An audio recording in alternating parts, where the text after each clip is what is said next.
Yeah. It wasn't reading the camera for some reason for a second, so here we are. What's up, Donnie? Thank you for joining that the membership.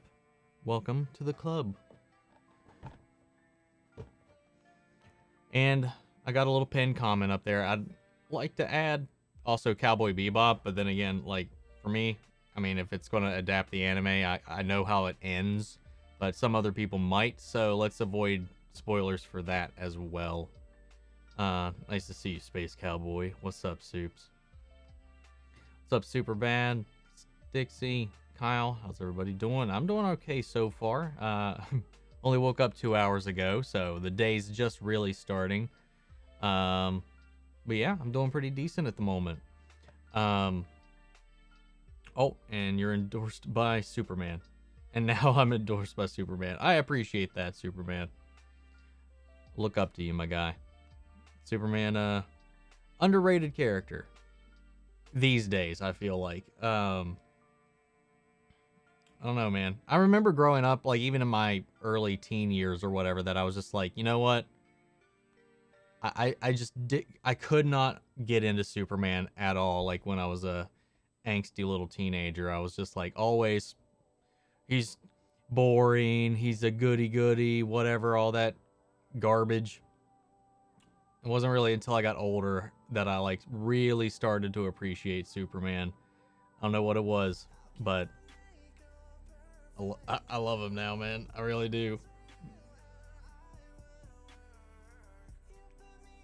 Can you believe there's only 4 weeks until No Way Home? No.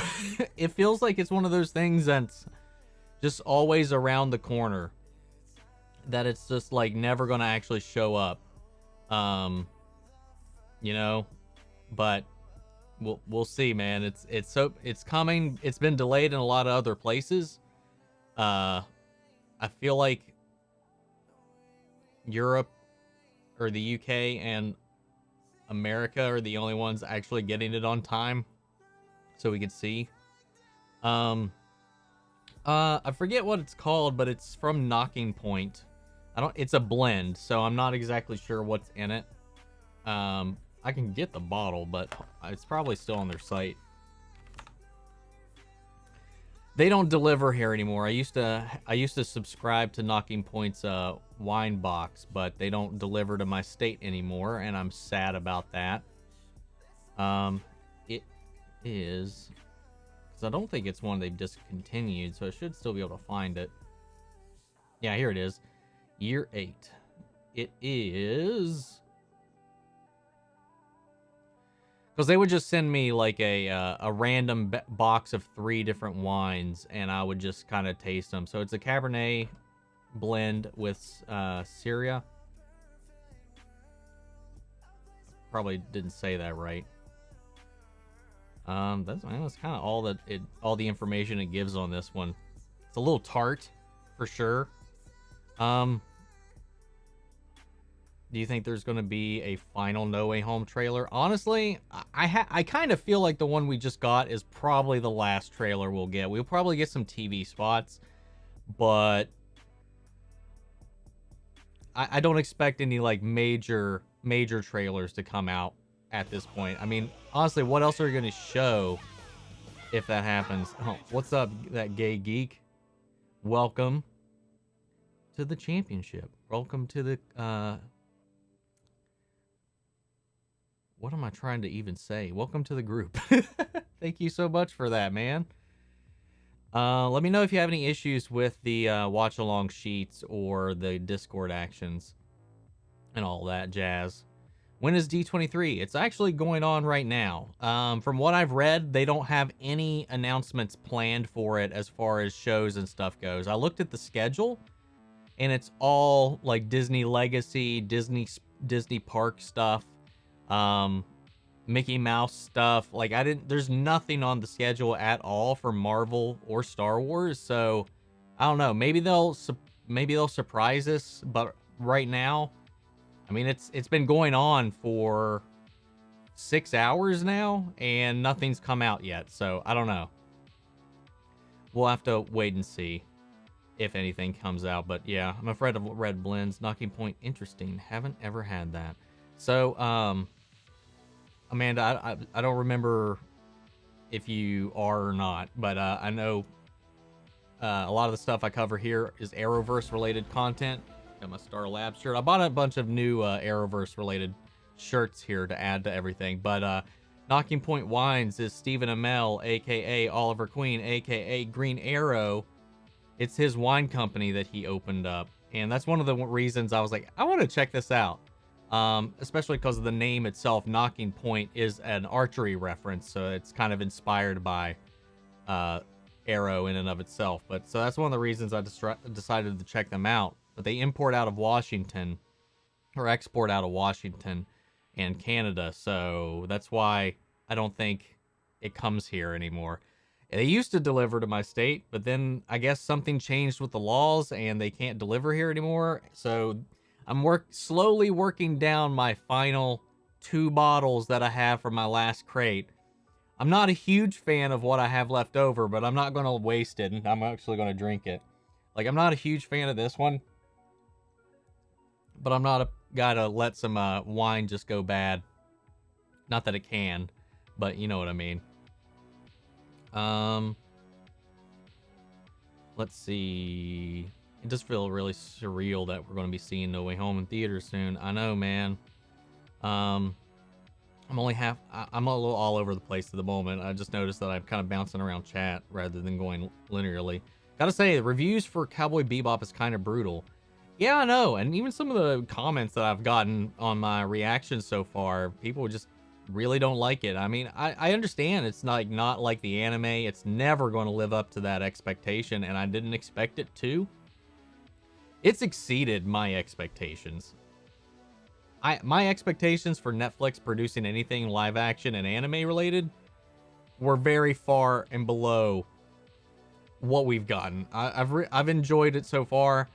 I know episode 2, as far as the reactions go, are the only ones on the channel at the moment, but I've watched up to episode 4, and honestly, I'm enjoying it more and more as it gets along. Again, it deviates pretty decently from the anime itself, but you gotta just take it as its own thing.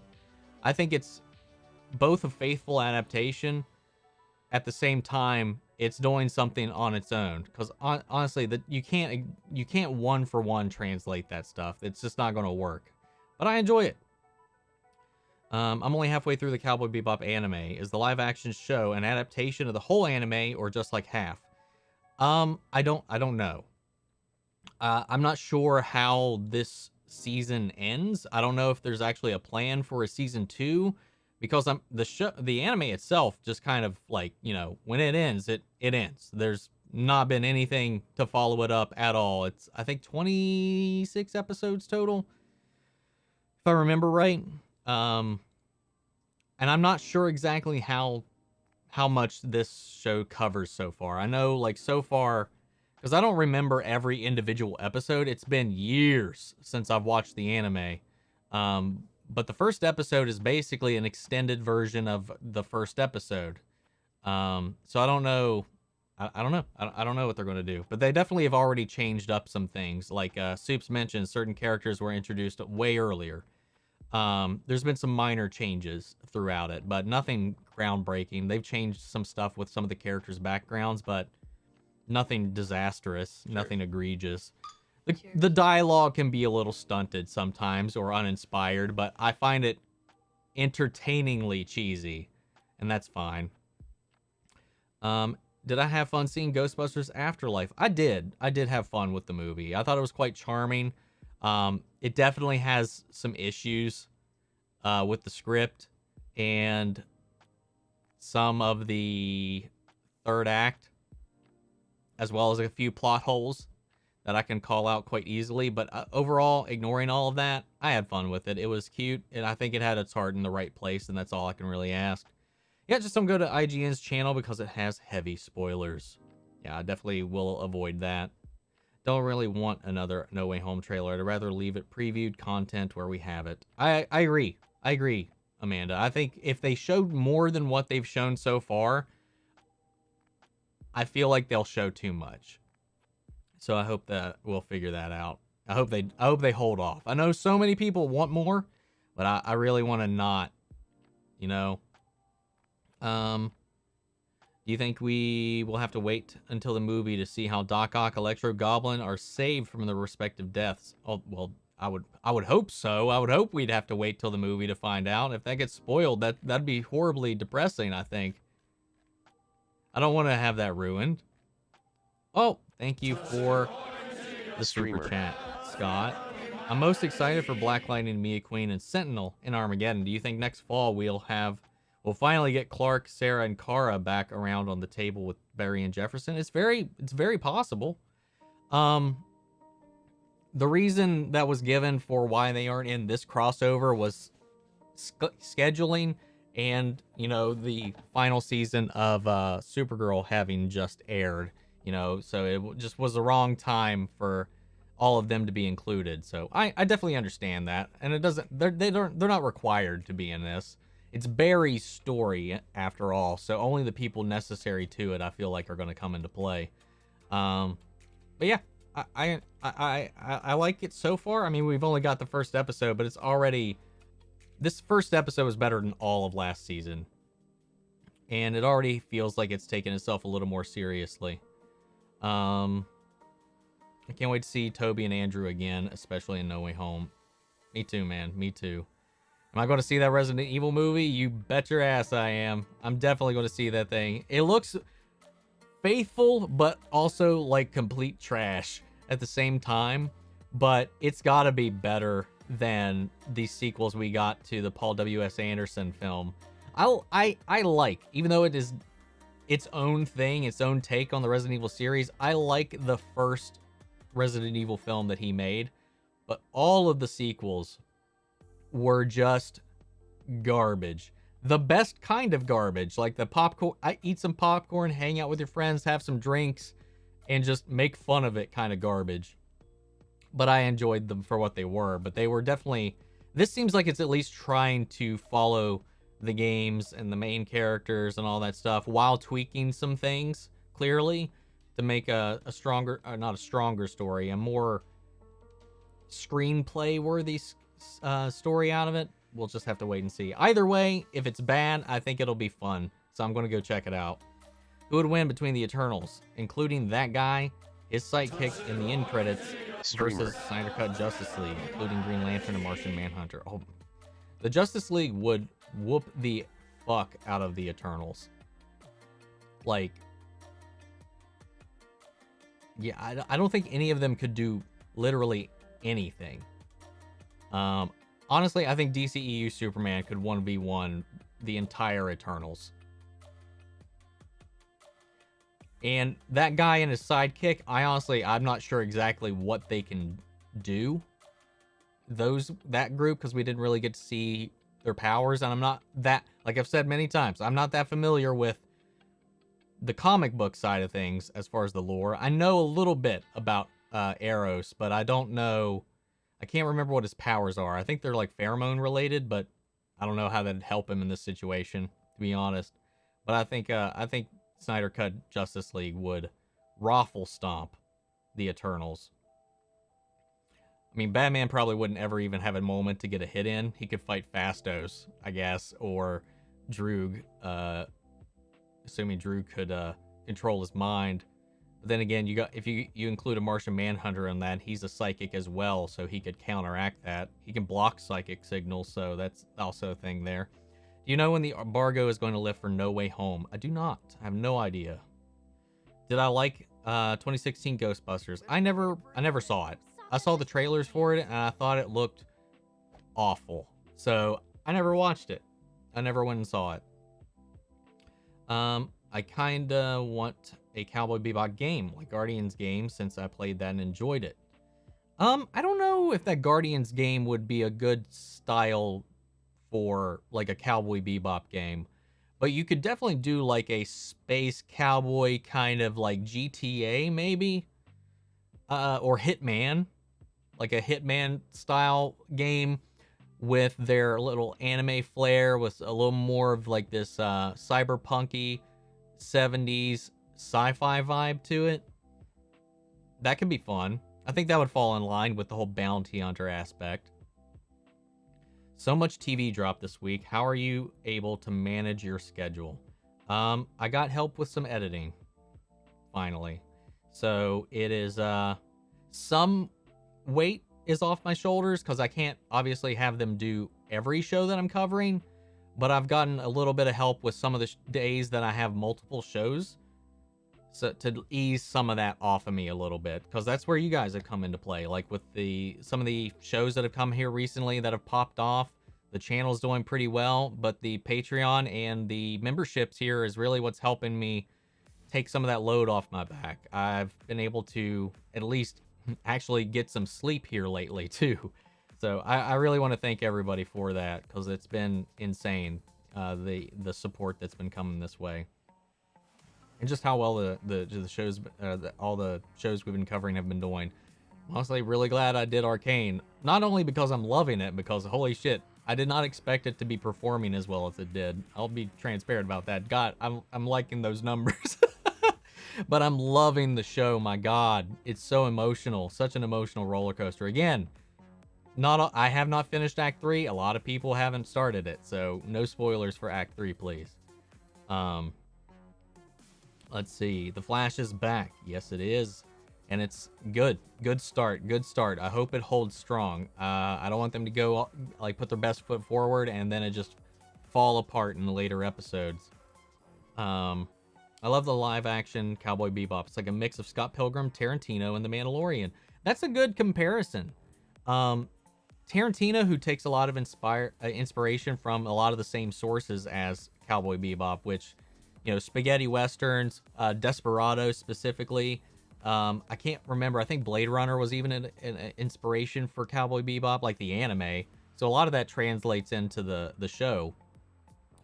Scott Pilgrim, though, is a great call, like the Edgar Wright style. I can feel that vibe a little bit. And then the bounty hunting, of course.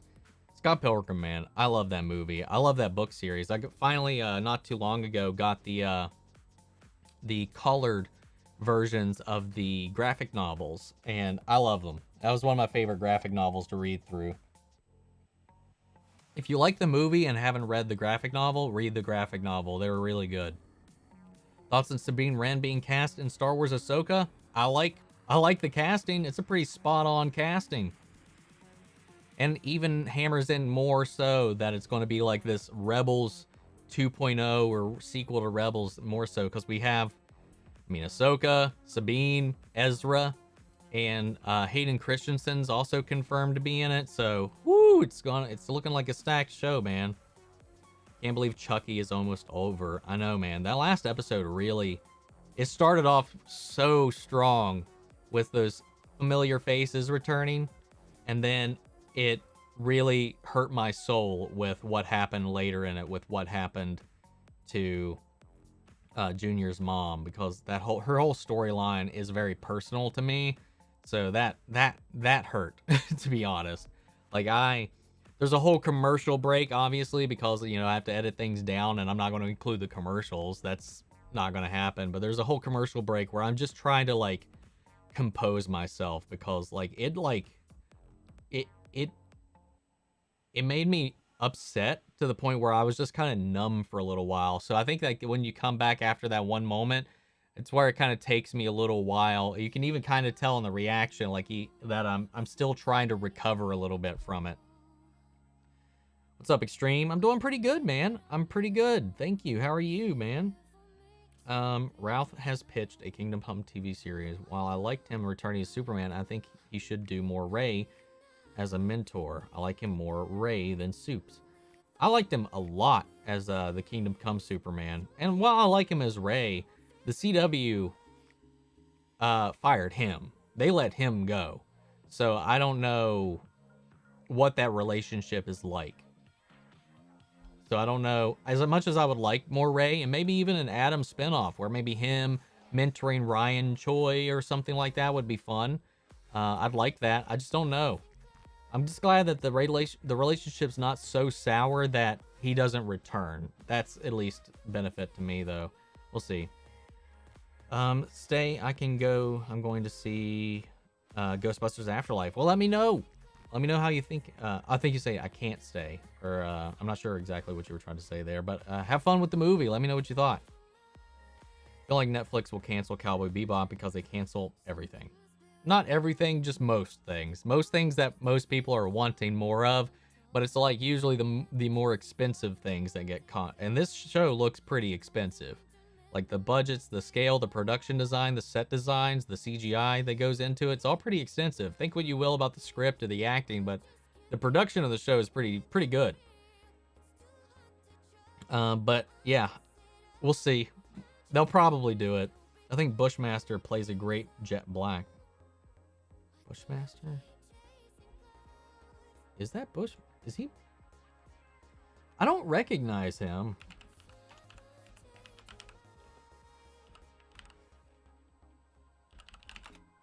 Oh, wait, hold up. I don't know why I'm putting that in. You're right. Why don't I recognize him? Maybe it's the beard and the eye, but yeah, you're right. I could not tell that was the same dude. I can definitely see it now. Holy shit, I didn't realize that was Bushmaster. Thank you for that, man. I didn't catch that. Wheel of Time is really good. I didn't think the trailers looked all that great, and it's not a story that I grew up with, so I didn't have much of a charge to go check it out. If time frees up and I hear good things about the show, maybe I'll do a reaction to it later. I agree with you about Ghostbusters Afterlife. Cute movie. It got me in the feels towards the end, even with some issues with the plot overall, for sure. I just watched Greg and John's initial thoughts right out of the theater. They recorded it in their car. I definitely agree with them. I still enjoyed it. I agree with most of their points, except for I think they felt like it got a little corporate. I didn't feel that necessarily, but it did feel like there was a little bit of nostalgia over substance at some points. But I felt like its heart was in the right place. One thing that I learned here yesterday is that I didn't realize that Jason Reitman is the son of the original director of Ghostbusters. And that his father was actually on set every day, basically looking over his shoulder. Yeah, Ivan Reitman. So I don't know. So in some way, like the original director of Ghostbusters 1 still kind of had a hand in it. So I don't know. It definitely had problems. It's not a 10 out of 10 at all. If I didn't rate it in the review, but if I did, it'd probably be somewhere like a 6.5 or a 7. As far as like if it's a film. But that doesn't mean I didn't enjoy it though. It was still a lot of fun. Phoebe is my favorite Ghostbusters character now, so it is what it is, man. I feel like Batwoman season 3 is the best season. It's hard to say. We gotta wait for it to finish before I can really declare anything. Still, for me, season 1's my favorite. Season 1's still my favorite. There's so many movies I want to see right now. Venom 2, No Time to Die, Eternals, Ghostbusters Afterlife. Might have to wait until James Bond and Ghostbusters go to streaming. See, I don't know where they're going to go because Sony doesn't have their own streaming platform. So you might have to wait until it's on VOD. You might have to rent it because I'm not sure where they'll actually stream. But they did recently put that Spider-Verse section on Disney Plus. So maybe Sony and Disney will have a deal for streaming stuff soon. Who knows? We could see. Just finished the first episode before I came here, Wheel of Time. It's good. Looking forward to the other 2 episodes. What's up, Mandy? I'm doing all right. Wondering if you'll be reacting to the new series on Prime, Wheel of Time. It's pretty cool. I really think you'd like it. Man, I don't know, man. We'll see. We'll see. I don't know. Right now, maybe, I don't know. I have to see what my schedule is going to be like. Let's say after next week, because I'm going out of town this coming weekend.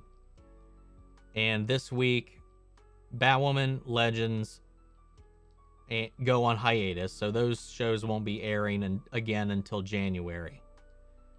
Flash will only be on for 4 more weeks. So that's one show. Chucky ends in 2 weeks. Hawkeye starts. Doctor Who has 3 more weeks. Young Justice has like 20 more weeks. But that's like a 20-minute episode thing, so that's not a hard show to edit at all. I got Masters of the Universe dropping its final 5 episodes Tuesday, so I gotta finish that before I go on my trip. I still have 6 more episodes of Cowboy Bebop to watch this weekend, and then edit. Maybe early December while some of these CW shows are on break. Maybe. Again, like I said, the trailers didn't do it any justice. It's really all the word of mouth that I've heard from people talk about the books. I know a lot of coworkers I used to have really enjoyed the series, but never really explained it in a way that made me interested. And I didn't feel like the trailers did a good job at all. So maybe word of mouth will get me to check it out at some point. But right now, it's just not on the docket at the moment. But that could change. I still need to carve out the time to finish the other Mike Flanagan stuff. I need to I'm really getting an itch to start up Bly Manor so I can watch finally get to Midnight Mass. I just want to let you know Reverse Flash is returning in 8.4, which gets me excited. Yeah, they already announced like months ago that the Reverse Flash was going to be a big part of this crossover, so makes sense it's a little bit towards the end. But that's technically a spoiler, so let's not talk about anything that's that far ahead. A lot of people don't keep that's information going on or keep up with that information, so we'll keep it at that. So I'm going to take that out, even though I addressed it and talked about it. So fuck me, right? Is Cowboy Bebop connected to Teenage Mutant Ninja Turtles? Not at all. Nope, not even one bit. Not even remotely close. I've been watching the show called Labrie. It's really good. I've only heard a few people mention it. I don't know at all what it's about. Seen the first 10 minutes of Resident Evil Welcome to Raccoon City. I will say it's a bad movie, but it's so bad it's a good movie. That's good. It's pure schlock, and I love what I saw. See, if it's that and somewhat faithful to the games, fuck it. I'll probably have a good time.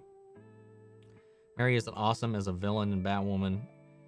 It's funny, too, because everything she said is completely accurate. They've been treating her like shit this season. Batwoman Season 3 has been fun. I like her. They posted an official image of her upcoming outfit, and it's a pretty good outfit. Spider-Man No Way Home is going to be awesome. I don't think I'll watch another trailer if one should come out. Honestly, I am kind of going to second that. I think if another trailer comes out, I don't think I'll watch it, to be honest. I'm sure, I'll miss out on some views on the channel, obviously, but I feel like that last one showed so much that I was like, I don't know what else you can show. I don't want to have any of the other big reveals ruined just for this other stuff. So yeah, I don't know. I don't know if I'll watch it if it comes out. That's great. You got help with editing. Thank you, Amanda.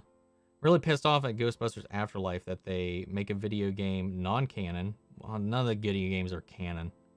As they went for Harold, I was pissed because Raimi said before his dying, the game is actually the third movie. Wow. I'm not pissed off. I would never... Yeah, they're not in control about whether or not what is canon and what's not really. And I've never played the game. I'll probably never play the game. So I'm not bothered by that at all. Personally, and I think what they did with his how they kind of dedicated dedicated things to him in the movie was pretty decent. A little weird, but decent.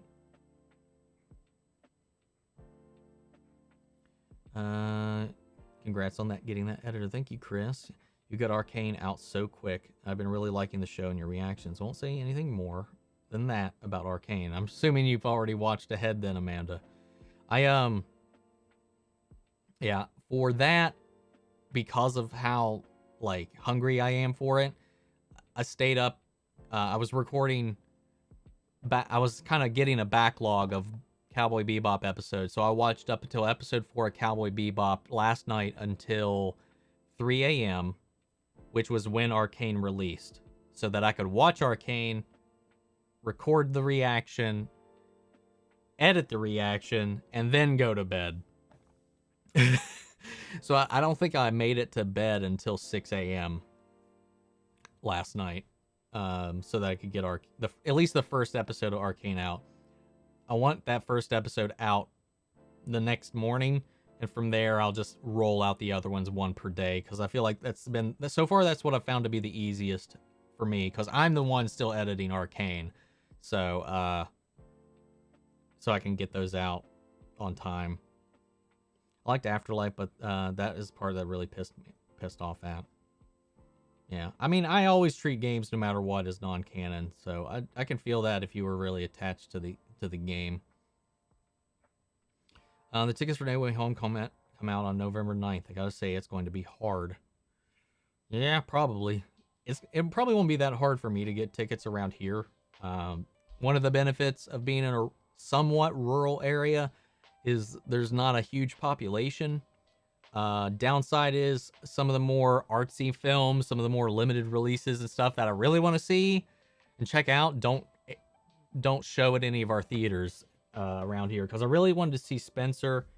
I really wanted to see what was that other one that came out here recently? I can't remember what it was. I really wanted to see it. There was something else.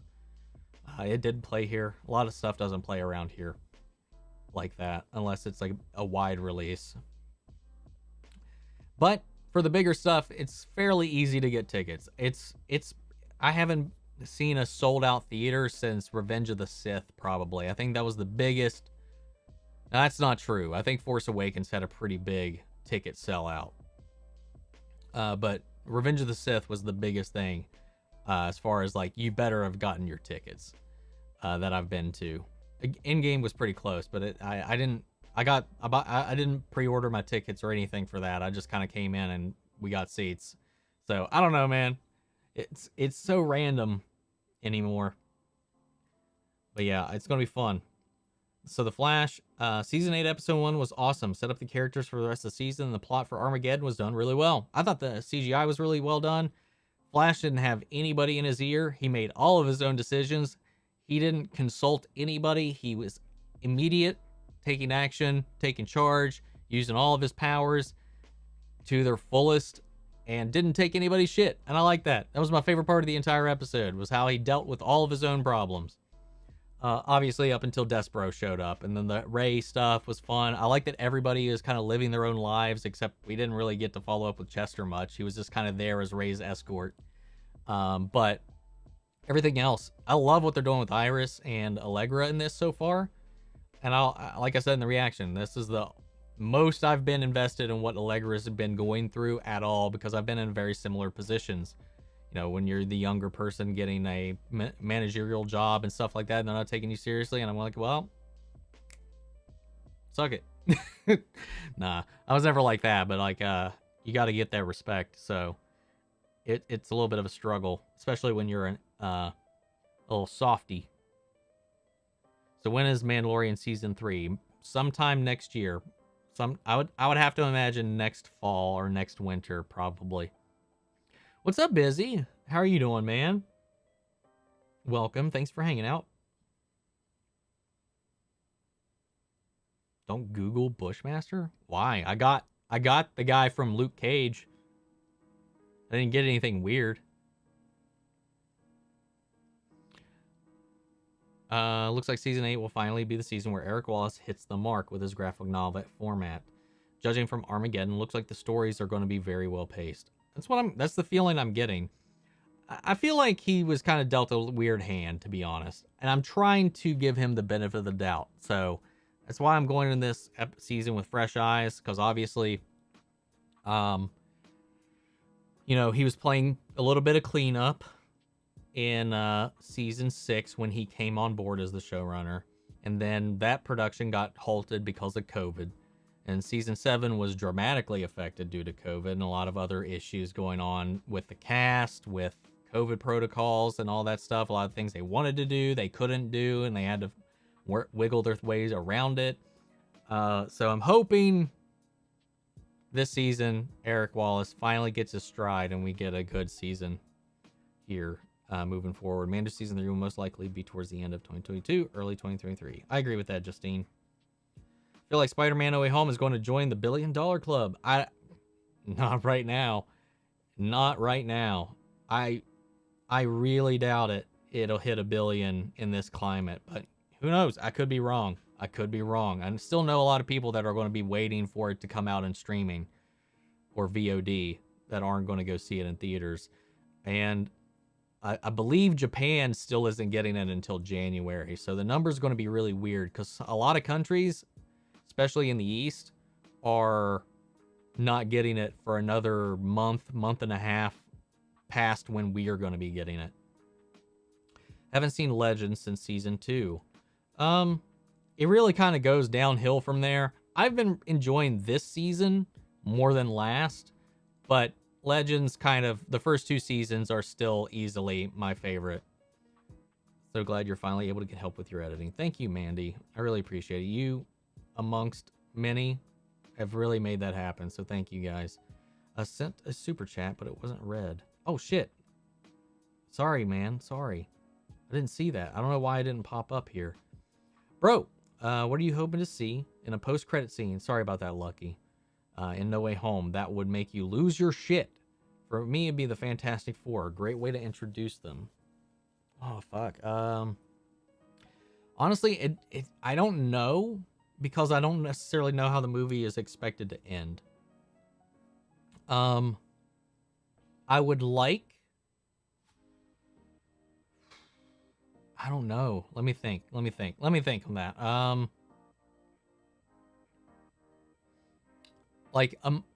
I would like to actually see Miles show up.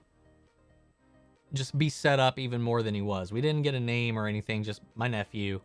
You know, if he wasn't blipped, that means he's 5 years older. He could be a little bit closer to age to our Peter, and we can meet Miles Morales and just kind of set that up for later because, you know, Tom Holland said he doesn't want to play Spider-Man beyond the age of 30, which only gives him 5 more years before he's 30 because he's 25 right now. So they could set that up down the line. We'll see. Again, sorry about that, Lucky. But that's probably where I would go with that. From what I understand, Grant apparently lobbied on Brandon's behalf to be in the crossover. He was not pleased with how Brandon was ousted from Legends and wanted to give him more proper send-off. That's fair enough. I will agree with Superbad. I would love to know where you got that, like what your source is for that one. But that makes sense because I mentioned that in a reaction. It felt like a lot of Ray's dialogue was meta knowledge. Like it was a lot of meta commentary on how he was removed from Legends. Like there was a lot of regret, sorrow, and trying to justify himself leaving the Legends, which seemed like for me, because I know how he feels about being forced off the show, how he didn't want to leave the show, how he was upset about being removed from the show and all that stuff, and about some of the other behind the scenes stuff. And his send-off was pretty garbage. I did not like the way they sent off Ray at all. It was just abrupt and really weird. And it just felt like this was written to be like an ode to that, like a redemption for that in some kind of way, like an actual send-off for Ray or conclusion for Ray or something for Ray. I don't know. Yeah, I get where you're coming with that. So I could buy it based on the way the show was structured, and written, for sure. I feel like Spider-Man No Way Home is going to be a Bill Comic Club with the editing. Where did I leave off? Just finished watching Superman Unbound animated movie for the first time. It's a really nice Superman versus Brainiac movie. I recommend. I saw that when it originally came out. I have not seen it since, though. I do like it, though. Sony has a deal with Netflix, so Ghostbusters Afterlife will find its way there. Do they? I mean, if they do, sure. I feel like this year is going to be really slow. Didn't know Sony had to deal with Netflix. Interesting. I know they got like a second stream deal with like Disney Plus, I think, that after so many months or a year after something comes out, it'll be on Disney Plus, but I'm not sure what that entails in the long run. What do you think about Russell T Davies returning to Doctor Who as showrunner? I'm super excited. I was really surprised when I heard that and read that. But at the same time, I'm not. I'm surprised that he came back is the thing. I'm not surprised that they would actively seek him out with how the show has been performing here lately. What I'm wondering is if is he going to continue Chibnall's shit storyline? Because as much as I'm still waiting for all of these retcons to the Doctor's past and history and revelations to pay off. Because otherwise, it ruined a lot of the mysticism. Not the past lives pre-First Doctor. That was alluded to in Classic Who, which I've also watched. There's been many allusions that the Doctor has had lives prior to the First Doctor. Not bothered by that at all. This division thing and the Doctor being from another universe and is actually the source of regeneration and is what the Time Lords are created from. It just, I don't know. I didn't like any of that. It's yet to make that anything worth interesting at all. So I'm very and the writing just hasn't been great. The writing and the focus has not been very good. A lot of the fun, I feel like, has been drained out of Doctor Who, and I hope Russell T Davies can bring that in. The Sontaran episode this season, though, I really like, because it was the closest it felt to like one of the older episodes. So we'll see. We'll see. I hope he can turn the ship around, because the show's just losing viewers, like hemorrhaging viewers. And none of it's Jodie's fault. I like Jodie. I like Jodie a lot, but Chibnall, I don't think he was a great choice for showrunner, and whoever they've been hiring to write these episodes has not been very great. Ghostbusters is going to Netflix along with the rest of Sony's 2021 and 2022 movies. Sony has a deal with 2025 with Netflix for first dibs. Sony also has a deal with Disney Plus for catalog films. Okay, gotcha. Thank you for clearing that up, Caleb. Have I ever seen Lost? No, I have not. But obviously, because of culture being the way it is, I know some things from Lost, especially towards the later bits, but I've never actually seen it for myself.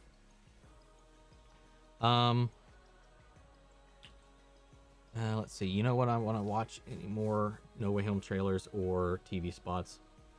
Okay, glad we're on the right course here.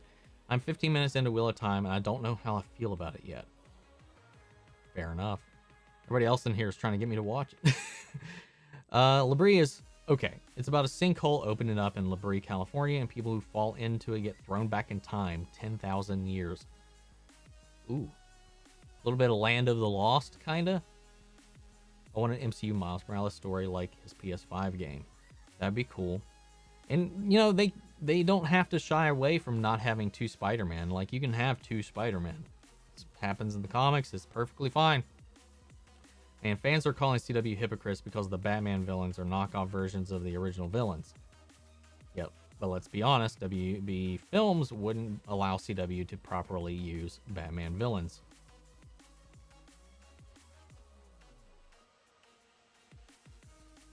Wait, why are they calling... Hold on. Why are CW fans being called hypocrites? Because the Batman villains are knockoff versions of the original villains. When does that come out? Man fans.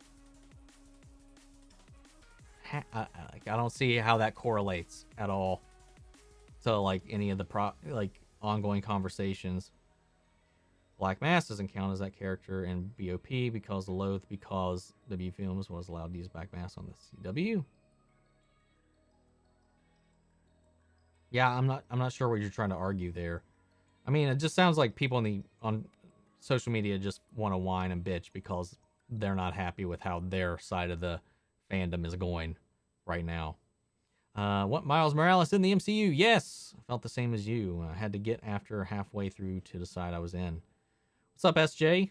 Belfast. Yes, Belfast. That was the other one. Not here. Not playing here. Did not play here at all. Yeah, that was one of them. I still feel like there was another um that I'm not remembering. Belfast was on that list though. Um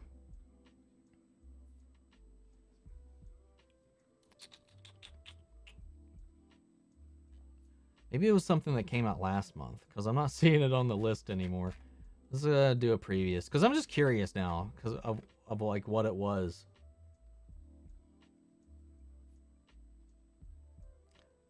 Yeah, I don't know. I'm not seeing anything now, so it might have just been Belfast, and I was just having a brain fart. Um, just got back from work. The advice you gave me a while back helped so much. Thank you. I appreciate that, man. I'm glad something I could say helped with anybody. I don't always have the best advice. A little less, so I'm glad it worked out this time. Um, I don't get how No Way Home has this much hype. It's Spider-Man, and there's like 3 different fandoms coming together in this. People are really excited to see their Spider-Man come back and be back on the big screen and maybe get a send-off or something. I think that's what it is. A lot of the hype is surrounding the multiverse cracking open. A lot of it is conclusions not being given to franchises that were beloved. I mean, regardless how mixed it was, a lot of people still like the Amazing Spider-Man movies, even though they definitely weren't my favorite. But, yeah. I mean, there's a lot of reasons. There's also a lot of the implications for the future of the MCU that are tied into this movie. A lot of people are really excited to see Doctor Strange and Spider-Man team up, or just see Doctor Strange some stuff.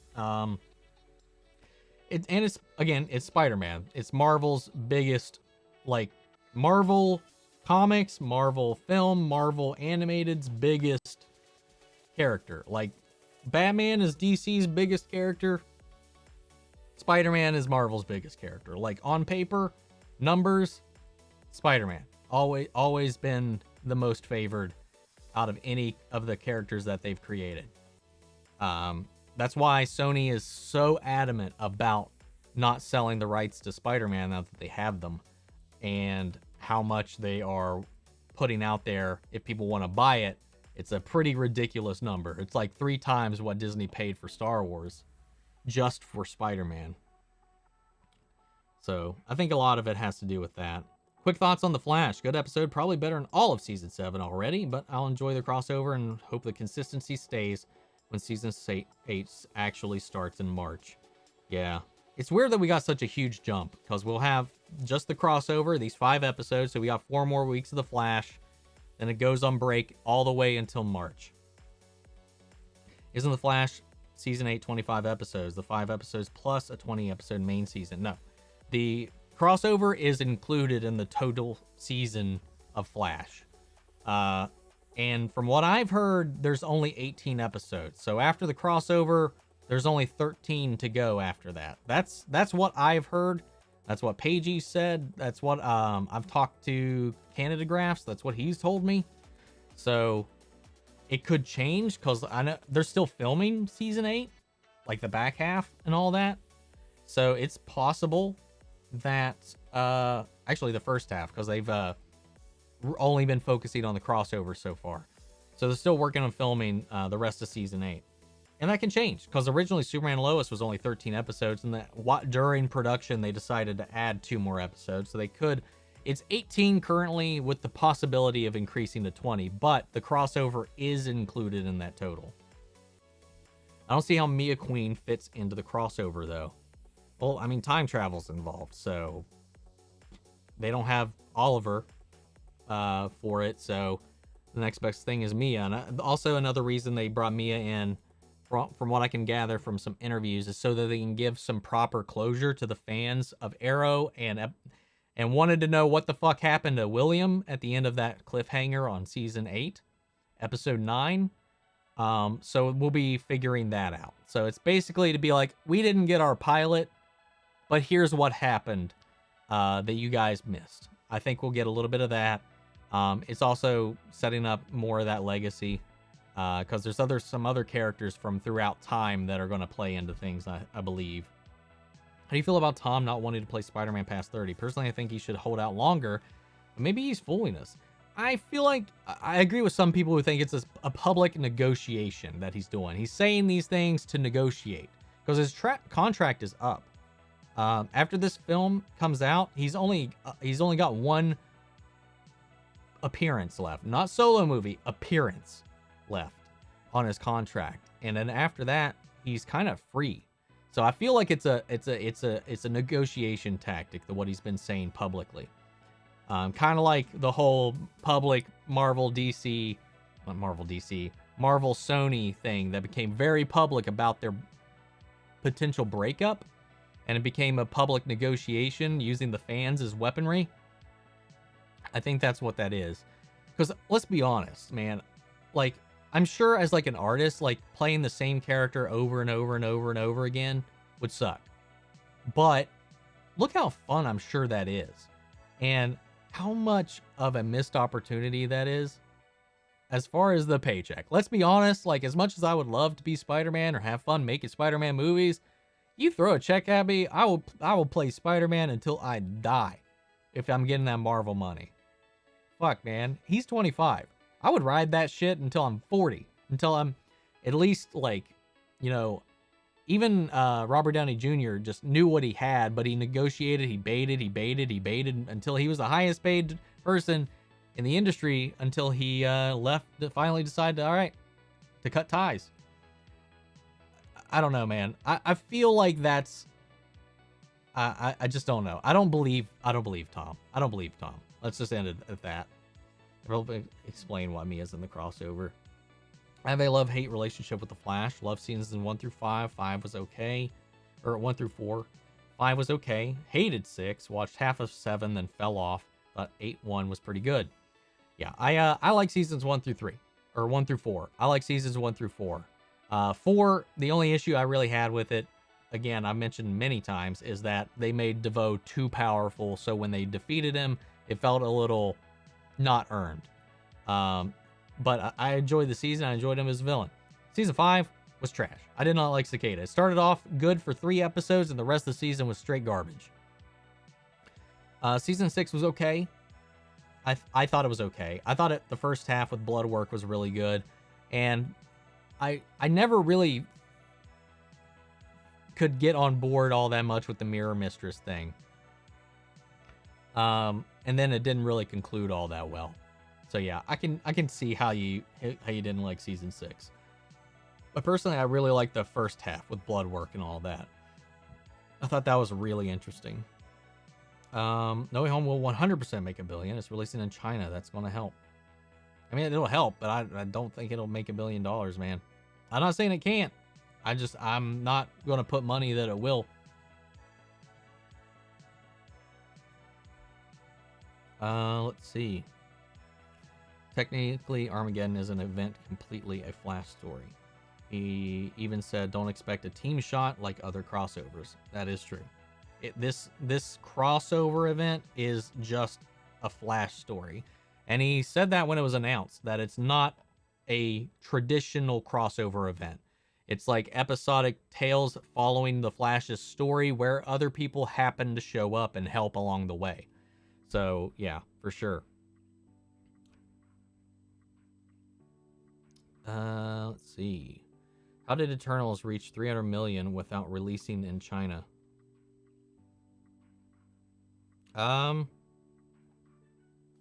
People are going back to the theaters? Don't know. I mean, a lot of people saw it. A lot of people probably saw it out of curiosity because of the reviews and wanted to make up their own opinion. Remember, bad press is good press, so I'm sure a lot of people were like, the fuck is going on with this movie? And probably went and checked it out. So, I don't know. We'll see.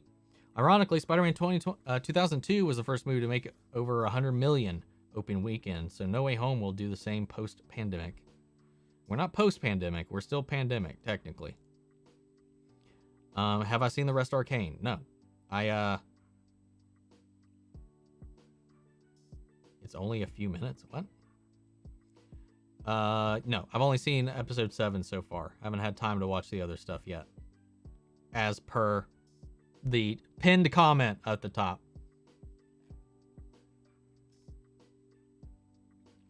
I want to see Nora again, and I think Ray should stay on the Flash. You know, I think he would fit in very well on Team Flash. Ryan Choi's making an appearance later, so I'm wondering if they're going to be setting off and handing the torch over to him. Maybe, who knows? Maybe there'll be a maybe a pilot setup for those two. The Atom, where it's Ryan Choi. I don't know. We'll see. Which do you like better, Marvel, MCU TV shows or CW TV shows? I mean, let's be real. I think the MCU TV shows are better, but I'm a CW guy. Like, so let's say this. I like The Flash and I like Arrow more than I like any of the MCU TV shows. The MCU TV shows are objectively better, I think, but they're also limited series with completely different budgets, completely different mindsets, and aren't very comparable on format standards. But I prefer DC over Marvel any day of the week. But I can admit when one's better. I just enjoy the Flash and the Arrow for what they are. Now, the other shows on CW TV, excluding Superman and Lois and Stargirl, I think I'd even put Superman and Lois in that category. Stargirl is right on that line about whether or not I enjoy it more than some of the Marvel shows or not. I'd say WandaVision is probably the closest to being up there on one of my top lists. But yeah, they definitely far exceed my enjoyment for like Batwoman, Supergirl, Legends of Tomorrow, Black Lightning, all of those. But if it comes, Arrow and The Flash are still one of my top 15 shows, regardless of their dips in quality. But the question is, what do I like better? And I like, honestly, they haven't made, like, while the MCU shows have been awesome, they've never been about my favorite MCU characters.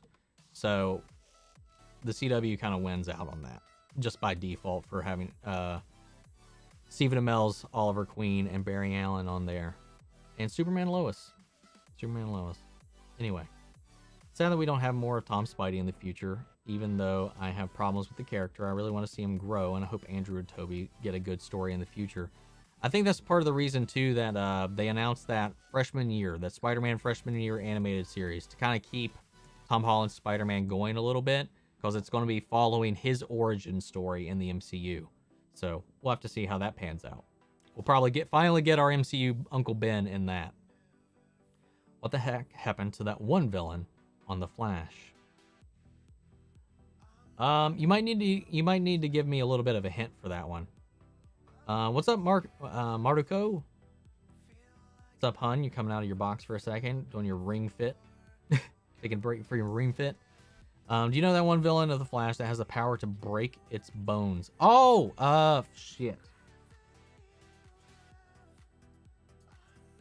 Why can't I think of his name right now? I know who you're talking about. He's creepy as fuck. Is that the one you're talking about? What happened to him? I don't remember, to be honest. I'm totally confused with Doctor Who. The space versus time war battle is just what the fuck is going on. Yeah, dude, right? Last episode, I was so like, what the shit is happening? Literal space is fighting literal time? What? I don't understand. Are you surprised Titans hasn't been canceled yet? Honestly, kinda. I am surprised with something like Swamp Thing getting canceled and Titans not. Though I understand the financial reasons why Swamp Thing got canceled. I mean, it was way better than Titans. Like, all 3 seasons. The one season of Swamp Thing was so much better than every season of Titans. I don't know, man. I'm surprised Batwoman didn't get canceled. Let's be honest. I'm surprised Supergirl lasted 6 seasons. I'm surprised Legends is still on TV right now. The only thing that I'm not surprised of is, like, that Arrow ended early. understand why they did it. Fatigue was a big factor, and the rest of it was other stuff. But the Flash, I just don't see it ending anytime soon. It's still a ratings draw for the channel. But the other shows that weren't Arrow, that weren't the Flash, were ratings cancer for the most part. They did pretty good on streaming though, for that matter. Like even Batwoman does really good on streaming. Supergirl, that's their worst show.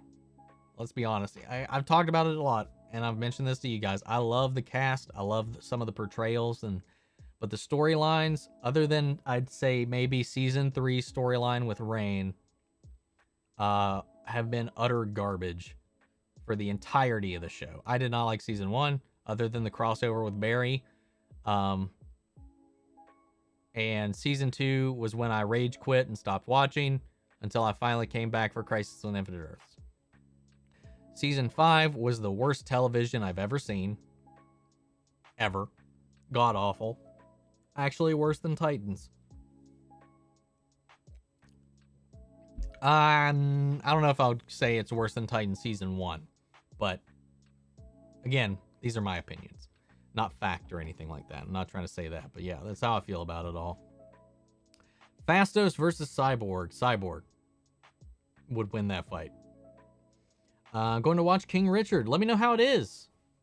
I don't have time to go see it this weekend, so I'm not sure if I'll be able to catch it. I just got to say, like, every time I see the trailer for it, because I've seen the trailer, I didn't react to it because obviously it's kind of not in our wheelhouse, for one. And two, I saw it in the theater before I could. So it was, but every time I see it in the theater, man, it always gets me misty. It really does, man. That movie, Tick, Tick, Boom, starring Andrew Garfield, is on Netflix. Is that out?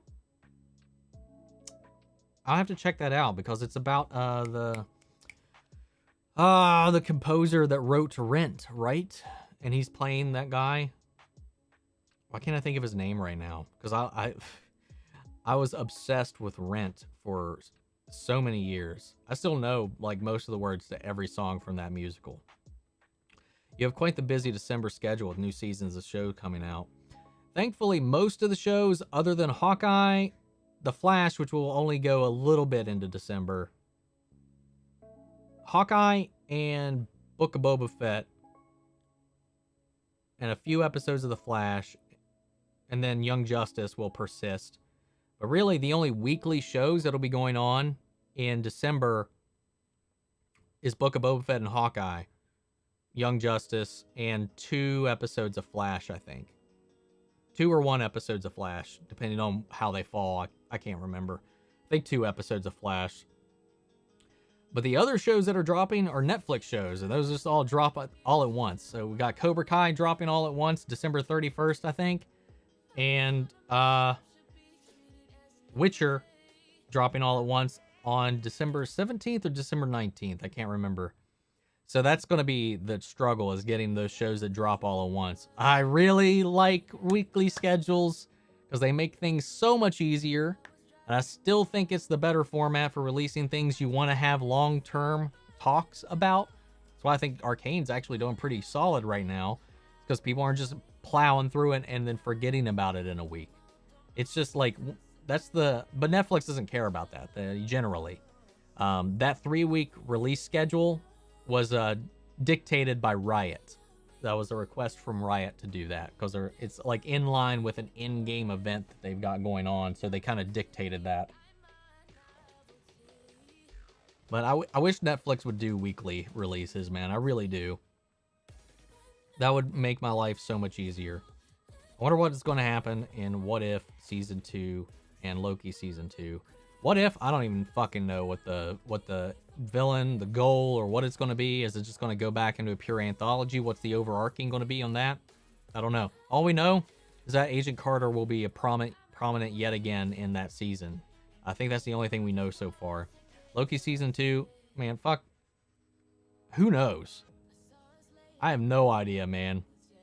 The MCU's in this weird place where I honestly fucking have no idea what's going on or where everything's going to go, but it's insane and I love every second of it. Maybe it was the French Dispatch with Timothée Chalamet, Francis McDormand, and Bill Murray. Benicio del Toro. No, it definitely wasn't that one. Honestly, I've only heard the name of that. Honestly, I thought that movie came out a long time ago. I don't know. I really think it's Belfast at this point. I think it was Belfast. I think you were right that first time. Assuming Ralph isn't coming back to the Flash. No. Unless they recast Ralph. Ralph's not coming back to the Flash.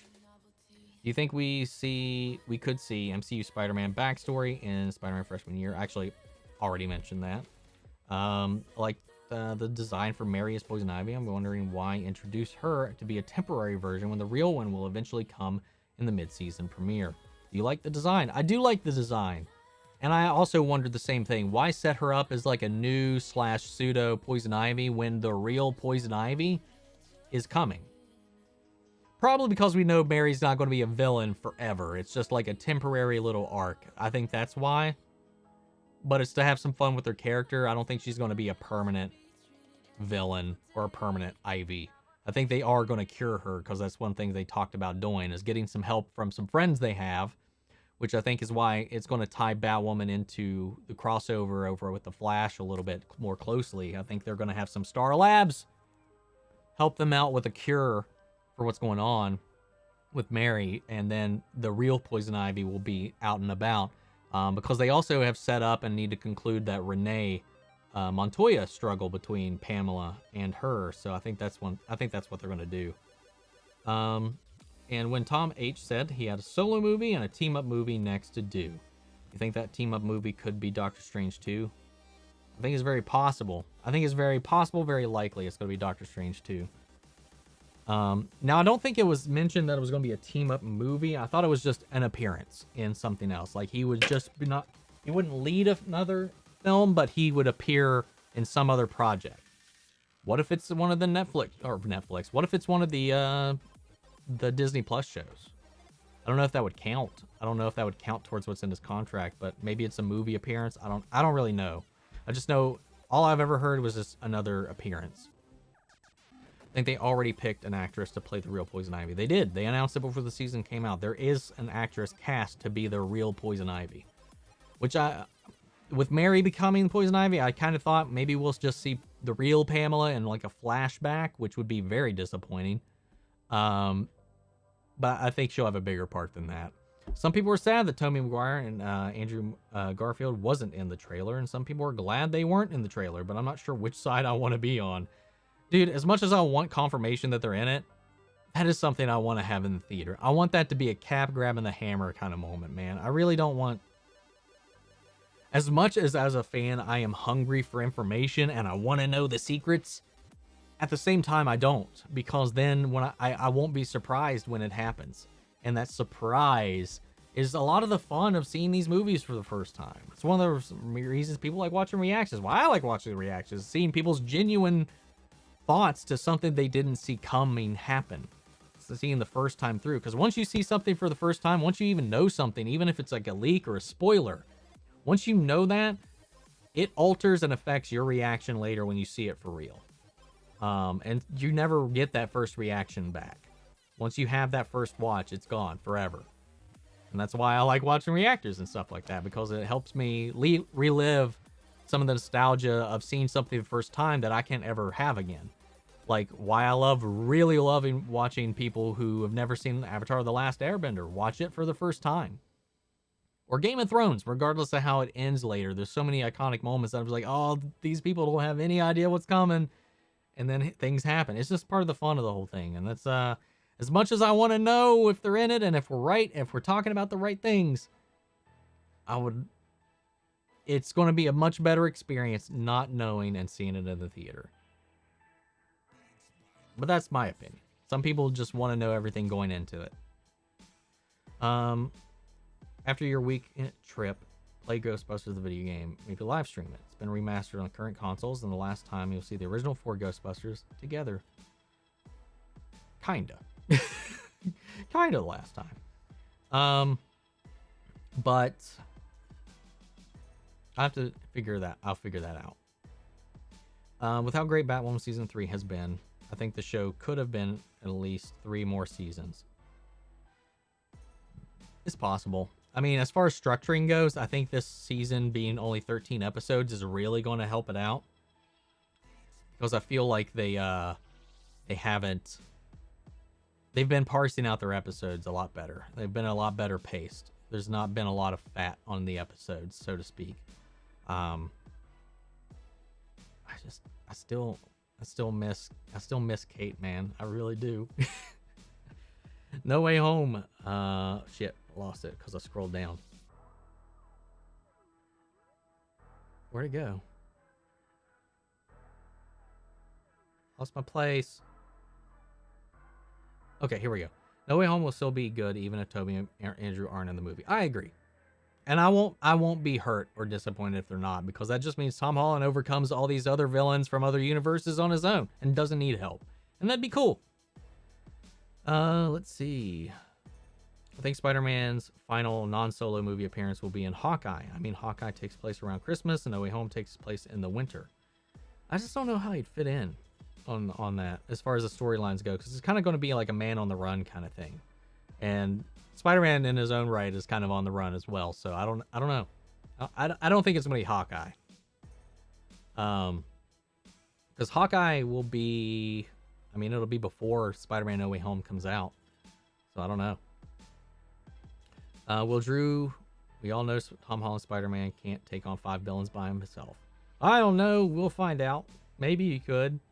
How's my day been going? Pretty good. Pretty good, Roms. Thank you. Do you think fans will accept a bit milder version of a Daredevil show than Netflix's portrayal, but still keep that same level of action? Sure, I definitely think they could. And honestly, out of the Netflix shows, I think Daredevil was more tame than I think we believe. Sure, it got a little gritty, but it was never like, it was not The Punisher. The Punisher, in the form it existed over on Netflix, I don't think Disney would have that on Disney Plus. But Daredevil, I think you could have that. I think you could have that on Disney Plus and it'd be fine. I think so. I think it could work still. I don't know if they would have to rail it back. I think they would try just to have it fit more tonally in with everything else, but I feel like they could bring that show back out of any of them and it still work just fine. The way it was. Maybe smoothing out some edges, but I feel like Daredevil, I don't feel like it would lose its edge just being on Disney Plus, personally. So I think it would just be I think it'd be serviceable, considering, as long as they keep the action up and let Charlie Cox do his thing. Let's do it. We don't know if all of them or any of them are villains, since Doc Ock and Sandman could be good guys. Anti-hinders. Was that shot in the trailer where Doc Ock is getting attacked by Electro? And Sandman and Doc Ock were good guys the last time we saw him. I'm still confused why Sandman's there, because Doctor Strange said all your villains died fighting Spider-Man. I'm sorry. Sandman didn't die. He got away. He got away in the end, at the end of Spider-Man 3. He was alive at the end of Spider-Man 3. And him and Peter Parker were on okay terms. Spider-Man let him go. So, like, I don't understand that. And also, the Lizard didn't die in Andrew Garfield's timeline. He was cured and then taken to prison at the end of The Amazing Spider-Man. He's still alive in the Amazing Spider-Man continuity, but Doctor Strange said they all died fighting Spider-Man. So far, only 3 of the people on that roster actually died fighting Spider-Man. So, I don't know. There's some trickery happening with the trailer on a lot of avenues, I think. Who would you want to play Uncle Ben in Spider-Man freshman year if he is in it? I mean, it's going to be animated, so I really don't care as long as they sound like an old dude, personally. No one...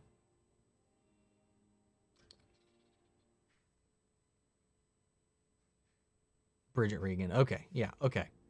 You were calling out the actress that they got for Poison Ivy. Yeah, it was Bridget Regan. I forget what she actually looks like. I remember seeing it. I saw a photo once, but I can't at this point put a name to or a face to the name. Oh, her. Yeah, she's a good Pam. That's a pretty good pick for Pam, I gotta say. Are you still surprised the MCU is still around? Not at all. Not at all. That's gonna go until they, I don't know. I feel like the MCU is not gonna be something that ends anytime. Probably not even in my lifetime. You think Kara or any of the Supergirl cast could show up in future seasons of Superman and Lois again? Haven't kept up on Supergirl. Stopped after season 3 until the series finale. There are talks about Manhunter possibly showing up and John Cryer's Lex Luthor showing up on Superman and Lois. But nothing definitive yet. Am I going to watch Turning Red? I'm sure I'll watch it in theaters. I've watched most, if not most, Pixar films. I don't watch every Pixar film. There's still a few that I've never seen. But it was cute. I was really busy the day the trailer came out, and I'm sorry I didn't react to it. I just watched it on my own time because I was like, I didn't really know what it was. I wasn't sure if it was one of those new Pixar shows that was announced here recently that I also didn't check out. So I just watched it when I got tagged on it, and I was like, oh, well. And I just kept watching it. So I just didn't react to it. I just watched the trailer on my own time while I was editing some other stuff. I feel like you could do something interesting. Time and space being conscious beings and fighting. Too bad Doctor Who isn't doing anything interesting with that premise. I agree, Caleb. At least it's just too confusing to get excited about right now. Excited for season 2 of Superman and Lois coming back on January 11th. Me too, man. Me too, Justine. I'm really excited for that. Especially I'm really curious and excited to check out Naomi, which airs the same day with its first season. You know what happened to Nora's blonde friend from The Flash? Didn't she die? That was in the original timeline. In the new timeline, I don't know. I'm happy that Scarlett Johansson is back on good terms with Marvel, with Kevin Feige confirming she's directing a MCU project. I mean, sure. I mean, business is business, so I'm glad that that didn't ruin their relationship. I know they assured us it had nothing to do with any Black Widow projects, but that doesn't really mean much. Could be anything else. But it's I'm just glad they worked things out, and that whole feud about the pay didn't like sour any of that relationship. But honestly, at this point, I'd also not give a shit if she just didn't work with Marvel again. I've been perfectly fine with her other projects and stuff. I mean, her character's gone, so it's not like we need to see Natasha outside of animation anymore. And I'm not sure how much contribution she'll have on the production side, directing side, but I'm just glad they have a good relationship. I'm surprised, to be honest, but glad it turned out positively. Haven't watched Doctor Who for so many years. I used to watch it with my dad when I was very young, and that was when Tom Baker was the Doctor. Tom Baker is a really good Doctor. Out of the classics, he was definitely my favorite. Close second, though, was, shit. His name's on my head, like right on the tip of my tongue right now. I got his last name, I'm forgetting his first name. Patrick Troughton, the second Doctor. I wanted to remember the name. I want to give honor to the name. I really like Patrick Troughton. I know he like had a kind of a little bit weird of a goofy look, but I liked his personality a lot. He was a lot of fun. Him and Tom Baker, I think, were my favorites of the classic Doctors. Because I finally watched all of the surviving episodes and then read all of the non-surviving episodes like 4 or 5 years ago, 6 years ago. There was a stint between one of the seasons where I was getting really huge Doctor Who itch and actually signed up for BritBox and watched all the classic Who episodes. But I was keeping track of the ones that were missing and the ones that weren't, so that I could go online and read the synopsis of each of those episodes since they were destroyed and don't exist anymore. Though they have been releasing some of them recreated in animation that I have not had a chance to check out, though. But yeah, I really enjoyed a lot of the classic Who stuff. I say it's not going to be a Black Widow related. That is true. Anyway, Hope we leave the Chibnall era on a cliffhanger and Russell T Davies flashes back to the War Doctor, regenerating into the Ninth Doctor, and we get stories pre-Rose. Ooh, I don't know if I would like that, because if they live on a cliffhanger, I need the future of the Doctor to be secure. That's all I want. I don't need to stop and rewind and go somewhere else. I need to make sure that where things go are going to be fine. I don't want this to be a Star Wars sequel thing where, like, oh, let's go back and have fun to the good old days, when in the back of my mind, I'm thinking it still leads to the dark times. Same with like Game of Thrones, with this prequel coming out. Like, even though it's in the past, it's its own thing, it's separated from it all. And then back in my mind, I'm gonna be like, yeah, in the long run, none of this ends up mattering, and it just leads and causes the dominoes to fall in place for that shite ending in season 8. Anyway, so I don't know if I'd like that. If you do, all power to you. I think that'd be fun, though. Either way, though, that would be fun to go check out, because I would like some pre-Rose stories. That could be fun. But you're not going to get Eccleston back. I highly doubt he would ever come back on film to do anything Doctor Who related. Sorry I'm late. No problem, Sonic. We don't know what project, so who knows. When does The Walking Dead final season return? February! And then it goes on break again until the fall. Who do you think the sixth villain of Spider-Man No Way Home will be? Honestly, at this point, I don't know that there's going to be a sixth villain. Did you hear that Charlie Cox is going to be in 4 MCU projects? Yes, I just watched Cosmic Wonders video on that earlier today. Again, it's mostly rumors. Good sources, but rumors, so I'm not going to get too excited.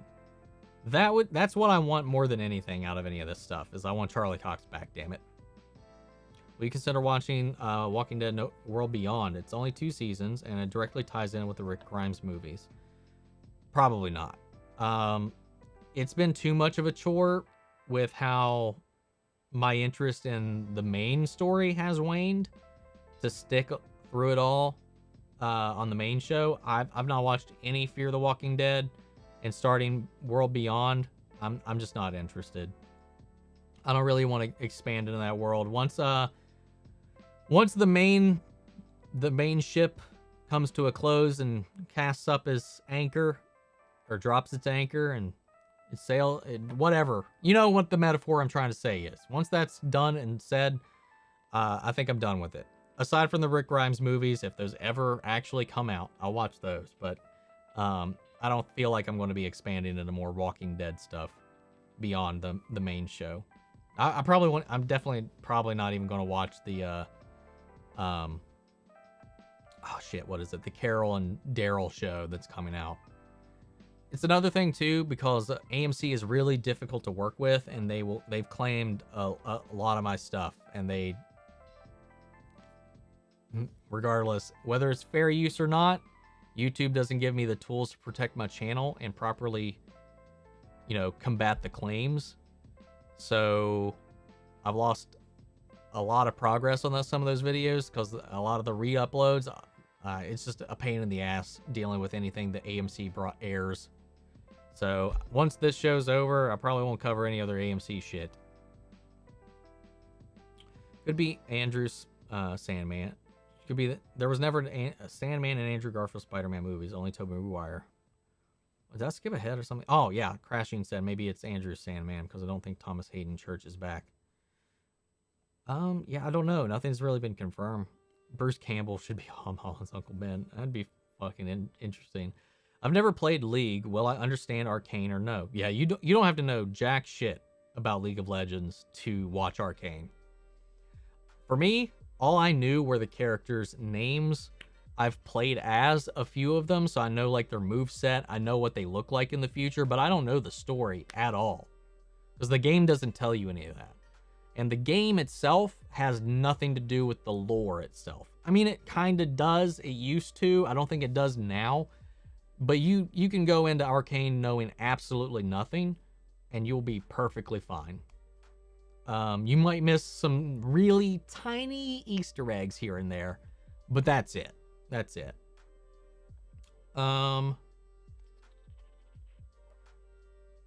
There's never Tobey Maguire movies. Yes, Deadpool 3 is rated R. When do you think we could have another MCU projects that are also rated R? I would assume Blade would have been, but they're pretty adamant about making Blade PG-13, which we'll see how that works. Also, RTD may be the only one capable of talking Chris Eccleston to come back for 60th anniversary. I don't know, because RTD was the one that was on staff that made Christopher Eccleston never want to work for anything Doctor Who related again. So I don't know what their relationship is like. Because remember, Chris Eccleston was extremely bitter about that first season that he was on. Should I watch season 7 of The Flash? It'll probably come into play. Maybe. At your own risk. You could probably skip it. You could probably skip it and be fine.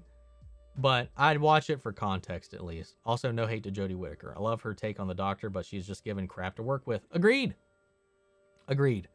I like her personality. I like her air. I like her design. I'm not a fan of the Sonic or the TARDIS interior, to be honest, but I like her. It's just the material hasn't even allowed to flesh out her character. She's so secretive. And in the first season, she spent so much time imitating other doctors. Again, that's what the writing told her to do. To try to get the fans okay with a female doctor. And I was like, just go. Just run with it. Don't. And she was doing great with what they were giving her. But what they were giving her was pretty garbage. The writing has not been great.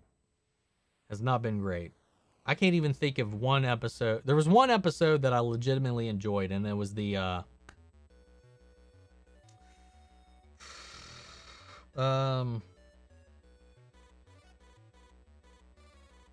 Fuck, why am I blanking on the name? Series 11?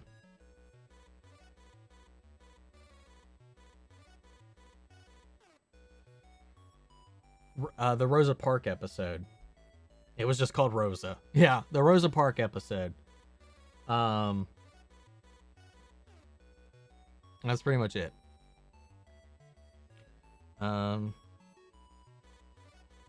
Let's see. Have I played Wolfenstein? I have not. Colin Baker is my favorite Doctor. Oh, I'm still really bad with the names sometimes. I think I know which one he is. Yeah. Ooh, okay. Celery guy, right? No, that's the other one. This is Rainbow Patch guy with the curly hair. I can respect that. I didn't particularly like that season myself, like that era, but I can definitely respect that. He was fun. He was different, but he kind of got on my nerves sometimes. Him and 6. Shit, hold on. God damn it, man. I'm got after Tom Baker. Like my order's off. Yeah. 5th Doctor. That's Celery guy. 5 and 6, I was a little about personally. 7, I didn't mind.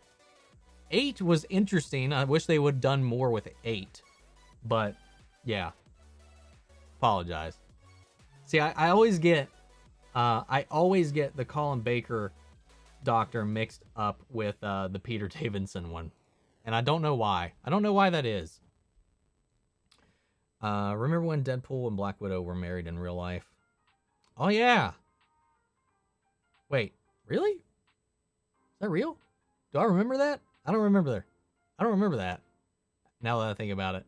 Who would you say are the core members of the new Avengers in the MCU in this present timeline? Patriot, Hawkeye, Kate Bishop, aka Hawkeye, Wiccan and Speed, Miss Marvel. I'm probably missing somebody else out there, but those are the ones that I think we've already kind of set up. If you could go in any movie universe, which would you choose? Marvel, DC, Harry Potter, or Doctor Who? My favorite Doctor Who episodes is the Spider episode. And what's your favorite MCU episode? There's a lot of Spider episodes, so you might need to know a little more specific. Favorite MCU movie? Endgame. Endgame so far. But out of any world, If I could live in any world, I'd probably live in Harry Potter, because unless I'm a Muggle, which would suck. I'm less likely to die. Quite likely to die in a DC or Marvel universe if I'm not the hero. Same with Doctor Who. If you're not a companion, even if you are a companion, sometimes you have some worse fates than anything you could possibly imagine. I'd probably steer pretty clear away from Doctor Who. So probably Harry Potter would be the safest bet. I hated the ending of Game of Thrones. Like, so many things were wrong. My friends, they are my power. Hope RTD can fix what damage Chibnall hath wrought. I hope so, man. I hope so. X was really put off by DW producers, and I think he didn't return for 50th. Just hope RTD isn't one of the production folks he hated. I hope so. I hope not, rather, Geek. I know he faced a lot of, and I didn't really know this. Actually, I shouldn't be all that surprised because it happens here. That he was like ostracized a lot from where he came from, just within the UK. Made fun of because he was from, I think, the North, and he had a Northern accent. So, and there's like this connotation with them being like dumb or something like that. That's what he had talked about. Like, he was made fun of. People didn't respect him. People talked about him on the production behind his back all the time. They didn't listen to him. They tried to have him change his voice. All this stuff, all this disrespectful stuff. And it just reminds me of what it's kind of like about one of the reasons why I for a long time, I tried not to ever tell anybody I was actually from or grew up in West Virginia, because of the connotations that just kind of come with that, because people are kind of dumb. And I heard he had to deal with a lot of discrimination working on Doctor Who. And plus, they didn't really want him. Like, RTD wanted...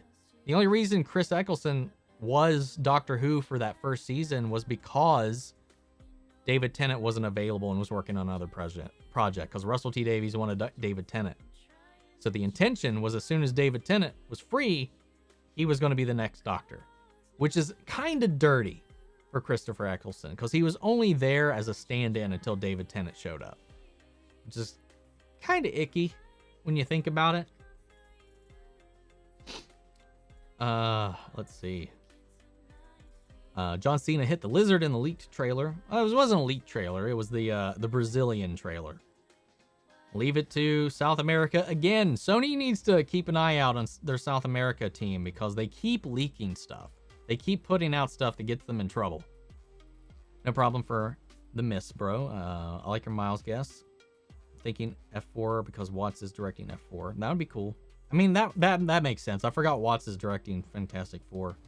It'd be dope if Krasinski and Blunt showed up. Again, I'd love that fan casting. I just don't know if they'll do it.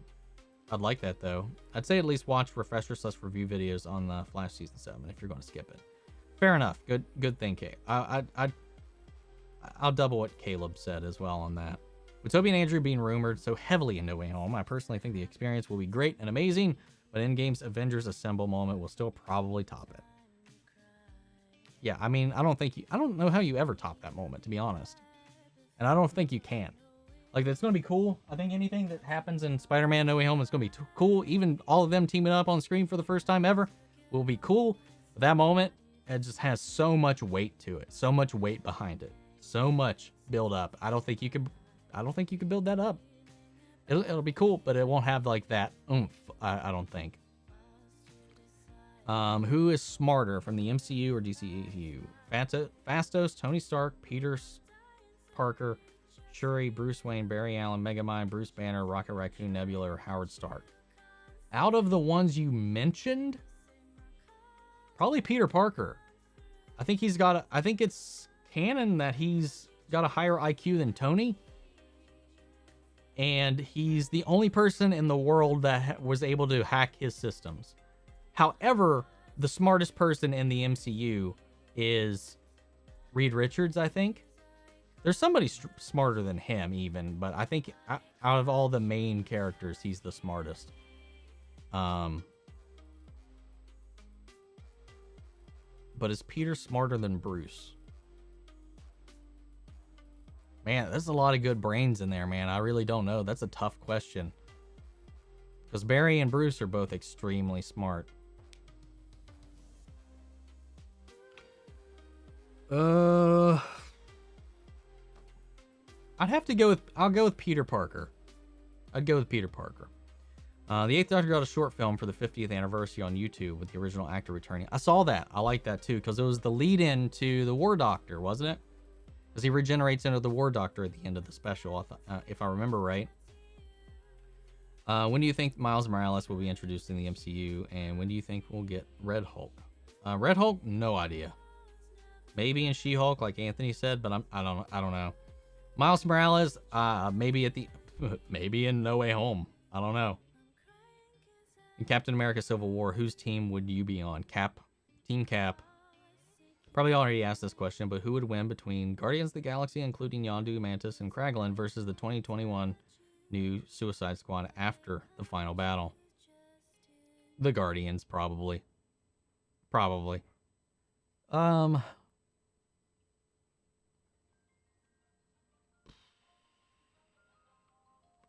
Yeah, I'd say the Guardians. I think the Guardians would win that fight.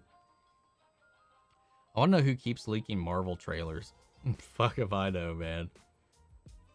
I would never risk that shit, man, because if you got a job with Marvel, why would you even risk that? Which is one of the reasons I wonder if a lot of these leaks are just their way of easy, cheap marketing, because they don't want to show off the trailers or anything like that. I don't know. I just saw the official Mary Poison Ivy look, and I'm loving the vibe, the aesthetic. I love that Mary is the first real Asian representation in the CW Arrowverse. Is she? As far as, like, recurring main characters, I guess you're right.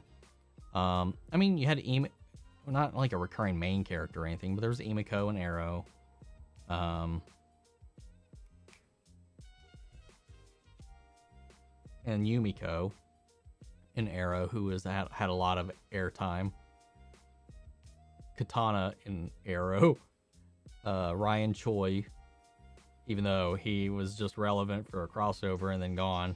I'm just trying to think. I think you're right. As far as like recurring characters, yeah, you're right. Well, there's Grace on Black Lightning, if you want to include Grace. I feel down as someone who grew up deep East Texas. I've been called white trash, trailer trash, and more times than I can count. Yeah, like I still have it, and it still comes out a lot of the times, but I've made a conscious effort my entire childhood to do my best to eradicate my accent because of the connotations that came with it. I've not been completely successful. I still draw a lot. I still have that a little bit of a twang here and there, but it's not as bad as it used to be, and it's not as bad as it could have been. There's a lot of people around here that didn't expect me to actually be from this state, and I'll take that as kind of a compliment on the fact that it kind of worked. Because when I went to college, it was still in-state, but it was the southern part of the state, and they were like, "Oh, where?" They were like, "Where are you from?" And I was like, Charles. I was originally around the Charleston area, you know, around the capital, one of the surrounding smaller municipals, but general area. And they were like, "No way, you don't sound like you're from here." I was like, "Really? If I go anywhere else, they're like, oh yeah, we could definitely hear that." When I went to Canada, they were like, "Oh yeah, you're not from Canada." Well, that's an easy one, I think, because they have kind of their own kind of way of talking. But if I just went up and to the right a little bit to Maryland, they were like, "Oh yeah, we can tell." I'm like, God damn it, man. The snickers, the laughs, and all that kind of stuff. It's just like, it is what it is. And then you have dumb shit that doesn't help what the political overarching rule of this state has been the past couple years, decades. Doesn't give a good look either. No respect, gotta say. So I've always tried to just, I don't give a shit anymore. I'll just say it, because I've kind of grown past that point of being kind of like ashamed of where I grew up. So it is what it is. I think Kevin Feige went on record to say Shuri is the smartest person in the MCU.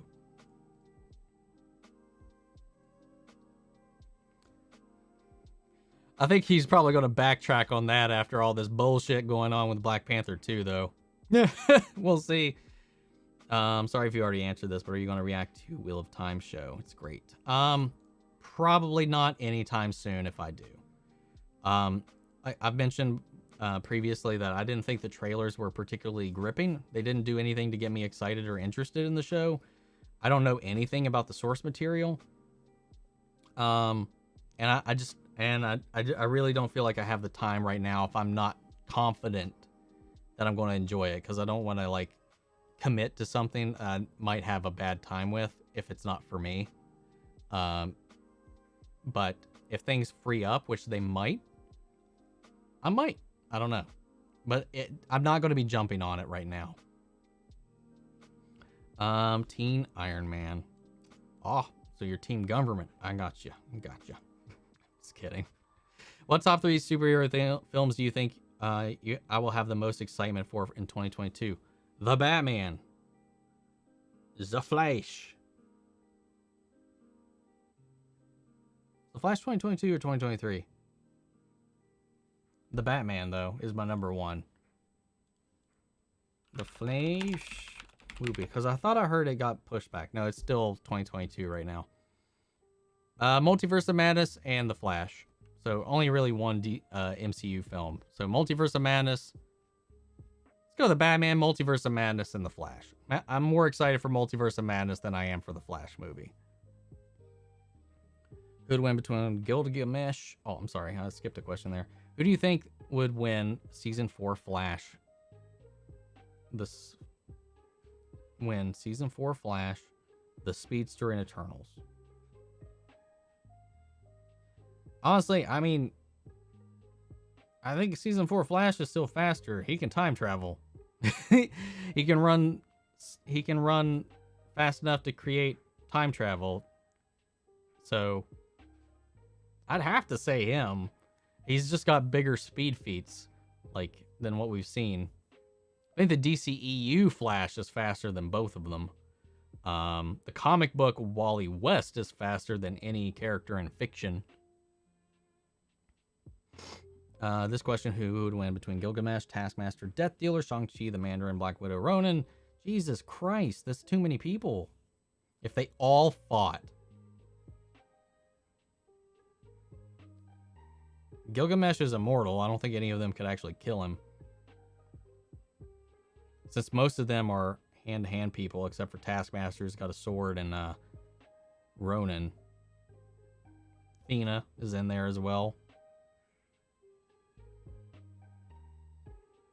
You know what? Spider-Man. I think Spider-Man can beat them all. Andrew Spider-Man. Is it sure he's actress anti-cancer? Yeah, okay, you corrected that. I'm not going to get into that whole thing because that's a whole. I don't want to get into that kind of stuff. I got my shot. What everybody else wants to do, what they can do.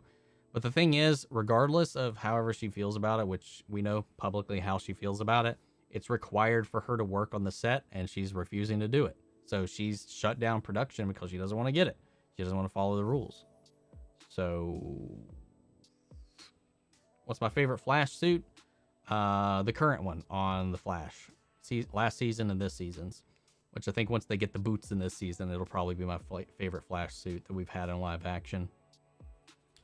Do you think Team Flash will learn the other Earths this season with such a long build-up? I hope so. I hope eventually they reopen that. I mean, so far, the only people within Earth Prime that know the other universes exist right now is Superman and Lois.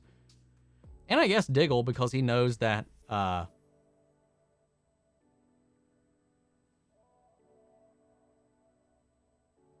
Why can't I think of his name right now? John Henry Irons is from another Earth.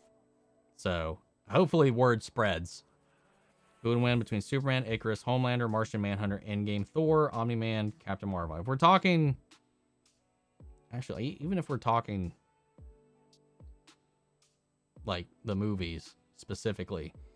I think Superman can beat all of them. He can easily... From what we've seen, because we didn't see a lot, we didn't see everything, he could beat the shit out of Homelander without even an issue. He could beat Icarus without an issue. I think he'd have a tough. We haven't actually seen the DCEU Martian Manhunter to do anything, so I'm just going to default him out of this. He would whoop the shit out of Thor regardless of his weakness to magic. He'd beat Omni-Man. He'd probably beat Captain Marvel. He would definitely beat Captain Marvel. It would be the best fight in this would be between the DCEU Superman and the MCU Captain Marvel, but I think he would win that fight because, I mean, she wouldn't be able to really hurt him all that much. And if we're talking comic books, well, comic book Superman is stronger than all of them and their comic book counterparts at his most powerful. Superman's just designed to be a broken character. It is his character, which is why the interesting thing about him is he is this all-powerful god, and what he chooses to do with his power, his godlike power, is just help people and try to be a normal person, which people find boring, but I find that complex and interesting. That's why I think Superman and Lois does a really good job at, while he's extremely underpowered compared to most iterations of Superman, it captures that complexity of his struggle very, very well. And again, that's something that I feel like I needed to mature to understand, because as a kid, I definitely was one of those ones like, Superman is so fucking boring. You know, he can just win every fight. He's got every power. He's a goody-goody. But I never really understand the intricacies of what that meant until I became an adult. So that's another reason why I kind of became more of a Superman fan the older I get. Still not my favorite superhero, but he's moved up on the list quite a bit. He used to not even be on my list, like when I was a kid. I'd be excited for Thor 4, more Thors than before.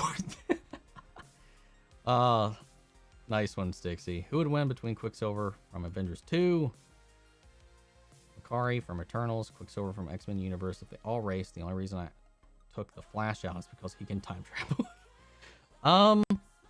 I think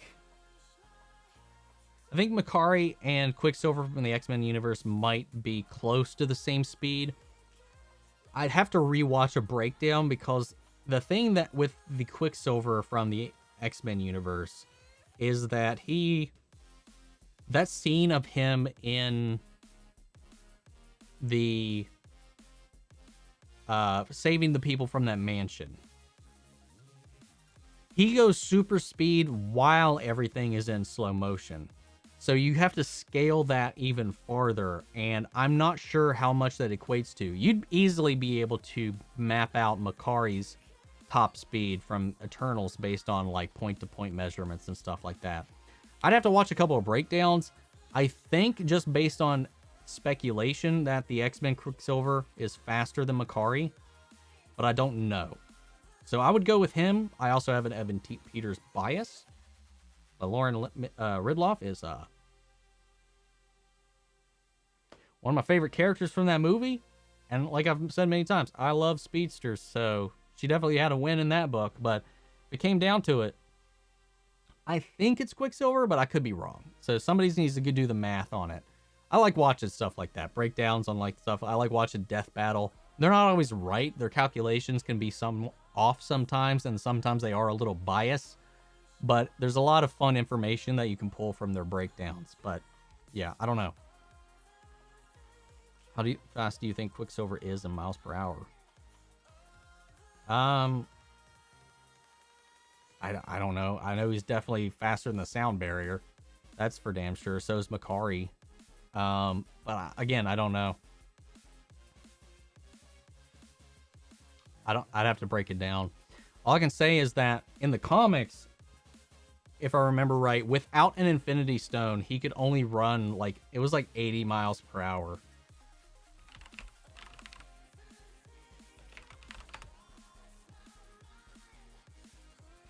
And the Avengers 2 Quicksilver is not very fast. He's definitely the slowest speedster we've gotten in most media. Okay. He was originally only... Okay. In the comics, he was originally only capable of speeds of 175 miles per hour. Which is... not even faster than some of our supercars that we have. But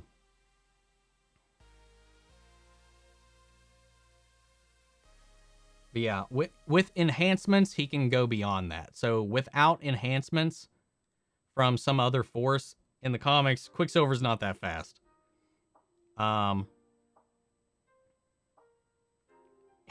Which is the insanity of the DC comic universe, because Wally West in the DC universe can travel from one side of the universe to the other side of the universe instantly, before there is even a calculable measure of time.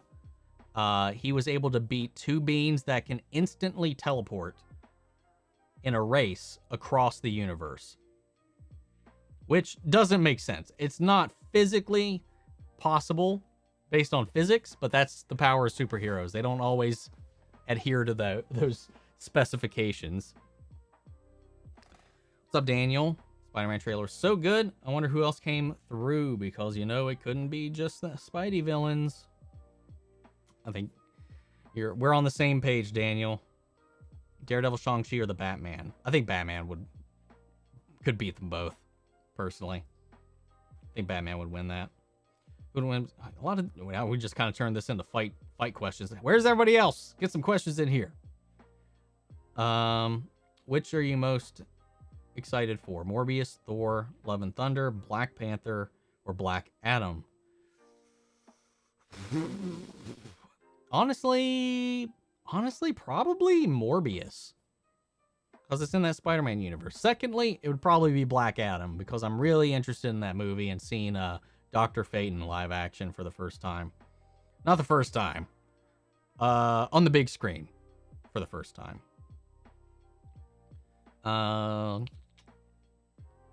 But I'm really excited to check out Morbius, because again, it just comes down to I want to know what the fuck is going on with this multiverse, man. There's going to be another Avengers movie. We could see all 60s, 70s, 80s, 90s, 2000s characters we saw when we were younger as the multiverse movie. That would be insane if they brought all that together. But you're right. With the multiverse, anything is literally on the table right now. Who would win between the Sentinels from Days of Future Past versus Fantastic Four with Chris Evans, Fantastic Avengers from Infinity War and Endgame, like Wakanda's Ravagers, blah, blah, blah, blah, blah, blah. X-Men from Days. I don't know. Probably I would have to go with the Avengers from Infinity War and Endgame, probably. All the Eternals in the movie, including Star Fox and Pip, Shang-Chi, and the Guardians. Oh, that was a continuation.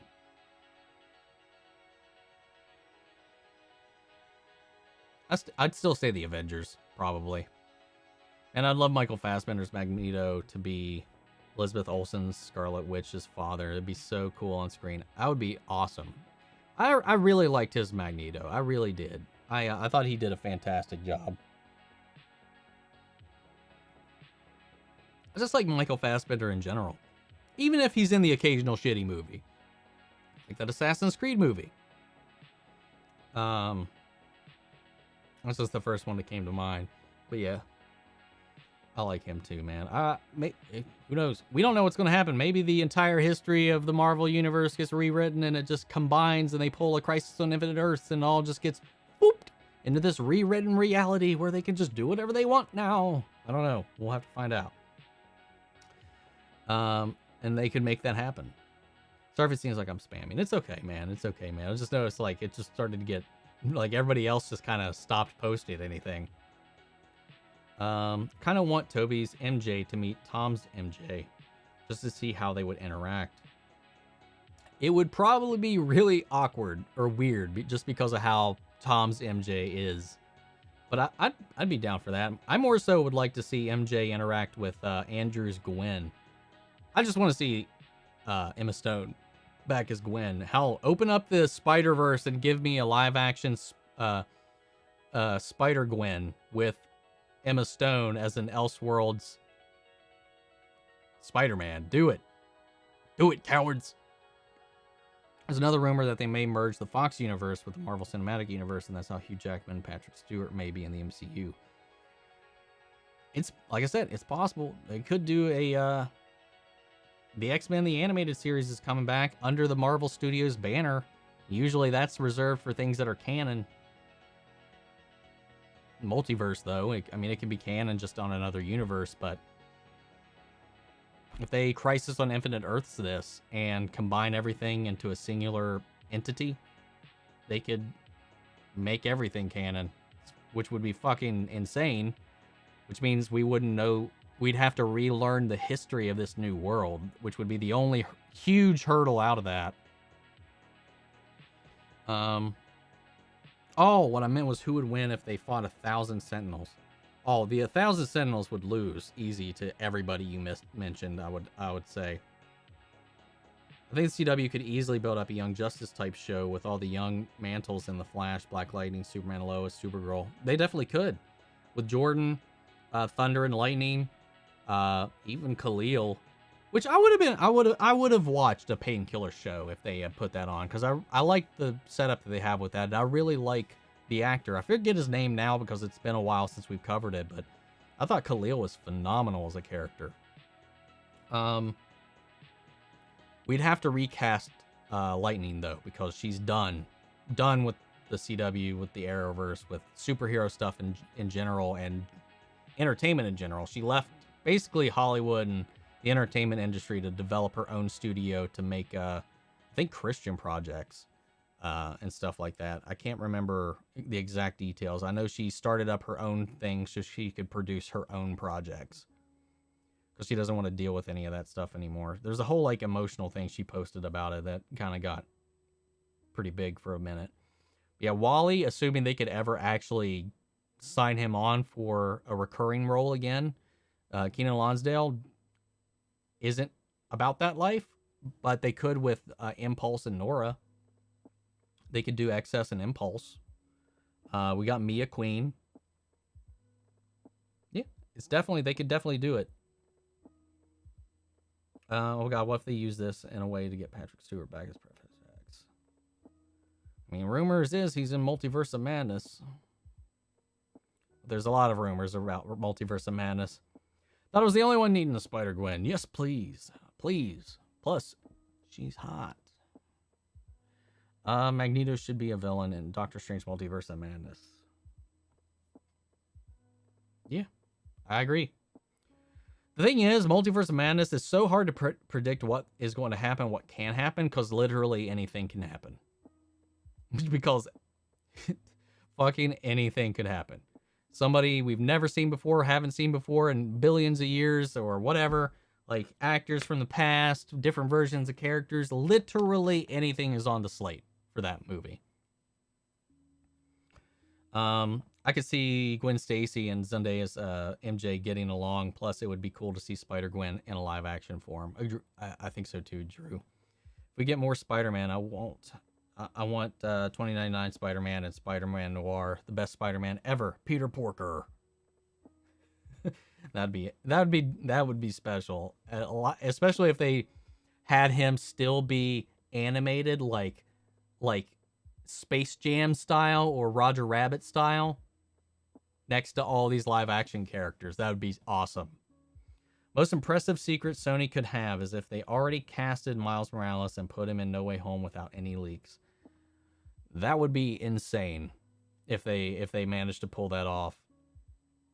If he's an unknown, that might be a huge contributing factor as to how they would keep that under wraps, though.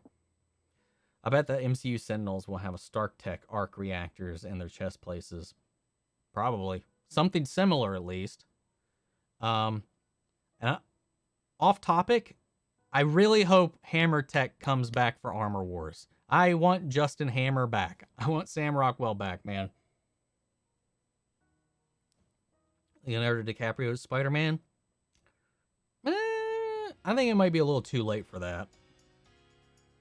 I can't really see him as a Spider-Man or Peter Parker type character.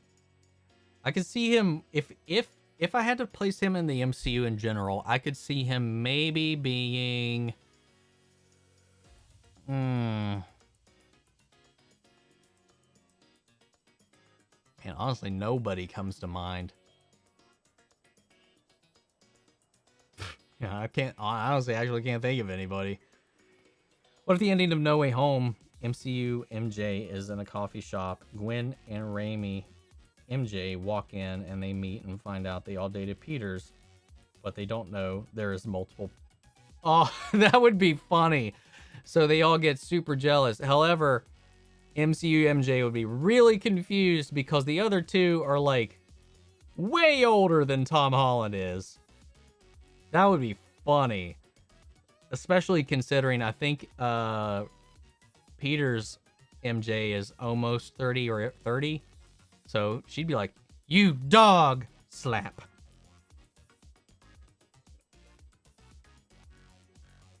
Leonard can be Spider-Man Last Stand. Fair enough. Who would you want to direct Daredevil in the MCU? What's it? Chad Stahelski. The director and the stunt coordinator for the John Wick films. I don't think he didn't direct John Wick, but he was the stunt coordinator on that. He has directed, but I want him to manage. There you are.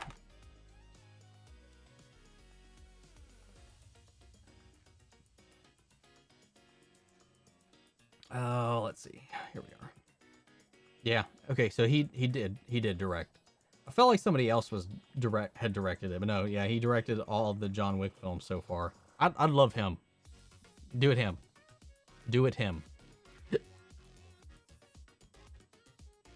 DiCaprio would make a good Uncle Ben. And what are you drinking? It is red wine.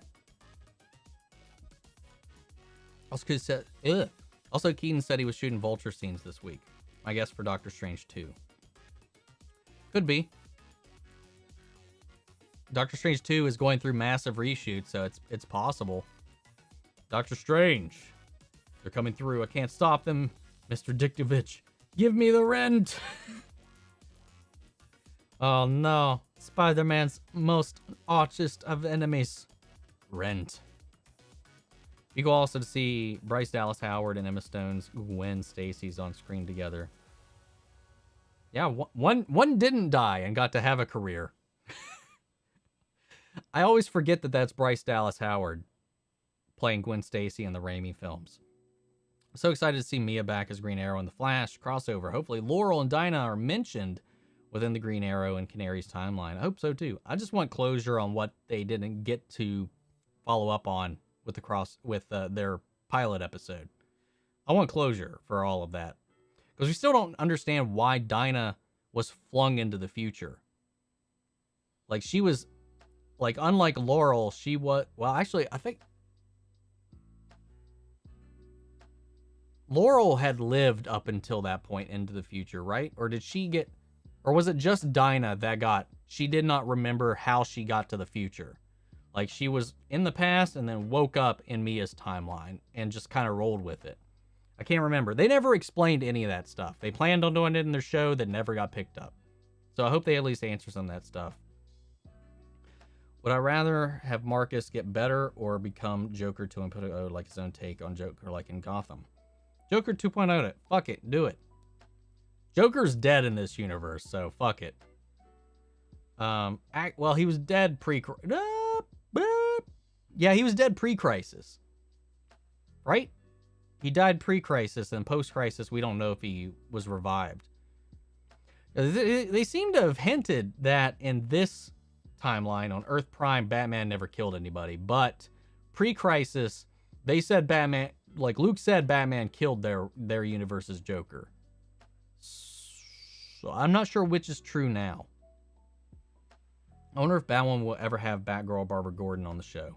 I don't know. Barbara Gordon exists because they did mention on Arrow at one point when they were trying to come up with a name for Felicity's code name. She was like, what about Overwatch? And Oliver was like, that's taken.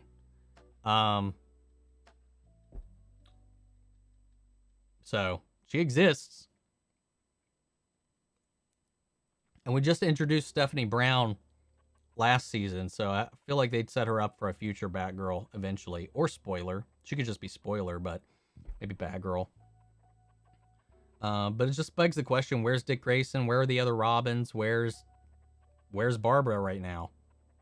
Everybody from the Bat family is missing. Hell, Kate has went to join the party of being a missing character from their own city. Given Nightwing patrols Bloodhaven, but still, you know what I mean. Yeah, the whole Oracle thing could be easily retconned considering however many things they've ignored. And that was pre-Crisis, so who knows what the Bat legacy is in the New Earth timeline. Right, Busy? I think Happy might die in No Way Home due to Jon Favreau wanting more time involved with the Star Wars universe. Yeah, I think somebody might die, and I think it might be Happy. That would be another cord cut from Spider-Man and Iron Man.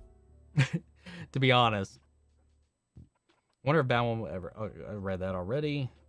I kind of want Peter Hooton live-action Doctor Strange from 1978 to appear. I never watched that. But hell, cool. It could happen. Who would you like to see direct the Punisher in the MCU? My choice is Zack Snyder. Chad Stahelski. If you have guns and hand-to-hand combat, or just hand-to-hand combat, right now he's my main pick for that kind of stuff. So I'd go with that. Zack Snyder would be a decent choice, I think, though. You'll get your rent when you fix the damn cracks in the sky. Does weird Bully Maguire dance from Spider-Man 3? Dude, I love Bully Maguire.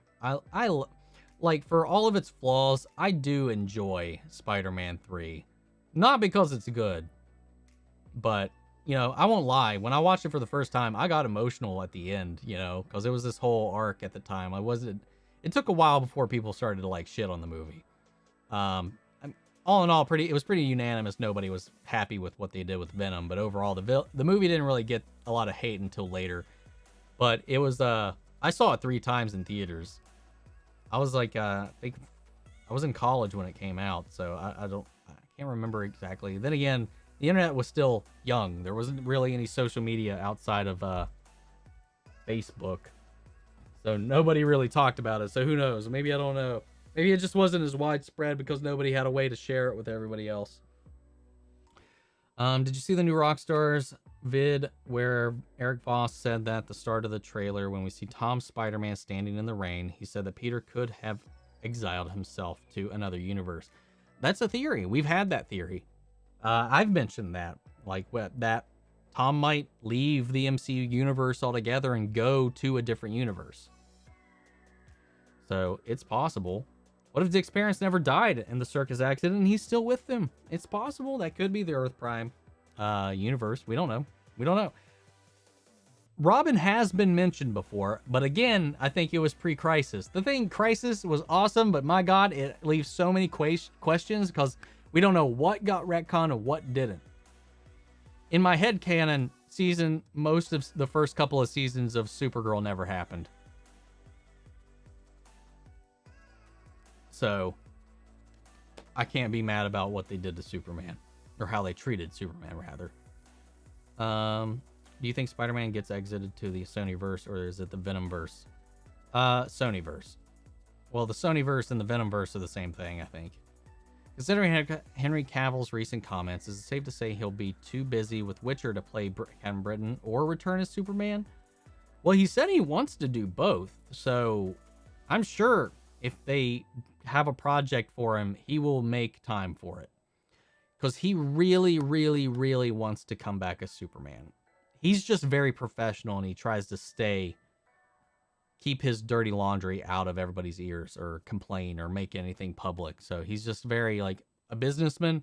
He steps back, and he just lets things happen. But he's been very adamant about how much he wants to pursue another Superman story. I really want a Man of Steel 2 with Henry Cavill, man. How's my week been? It's been pretty good.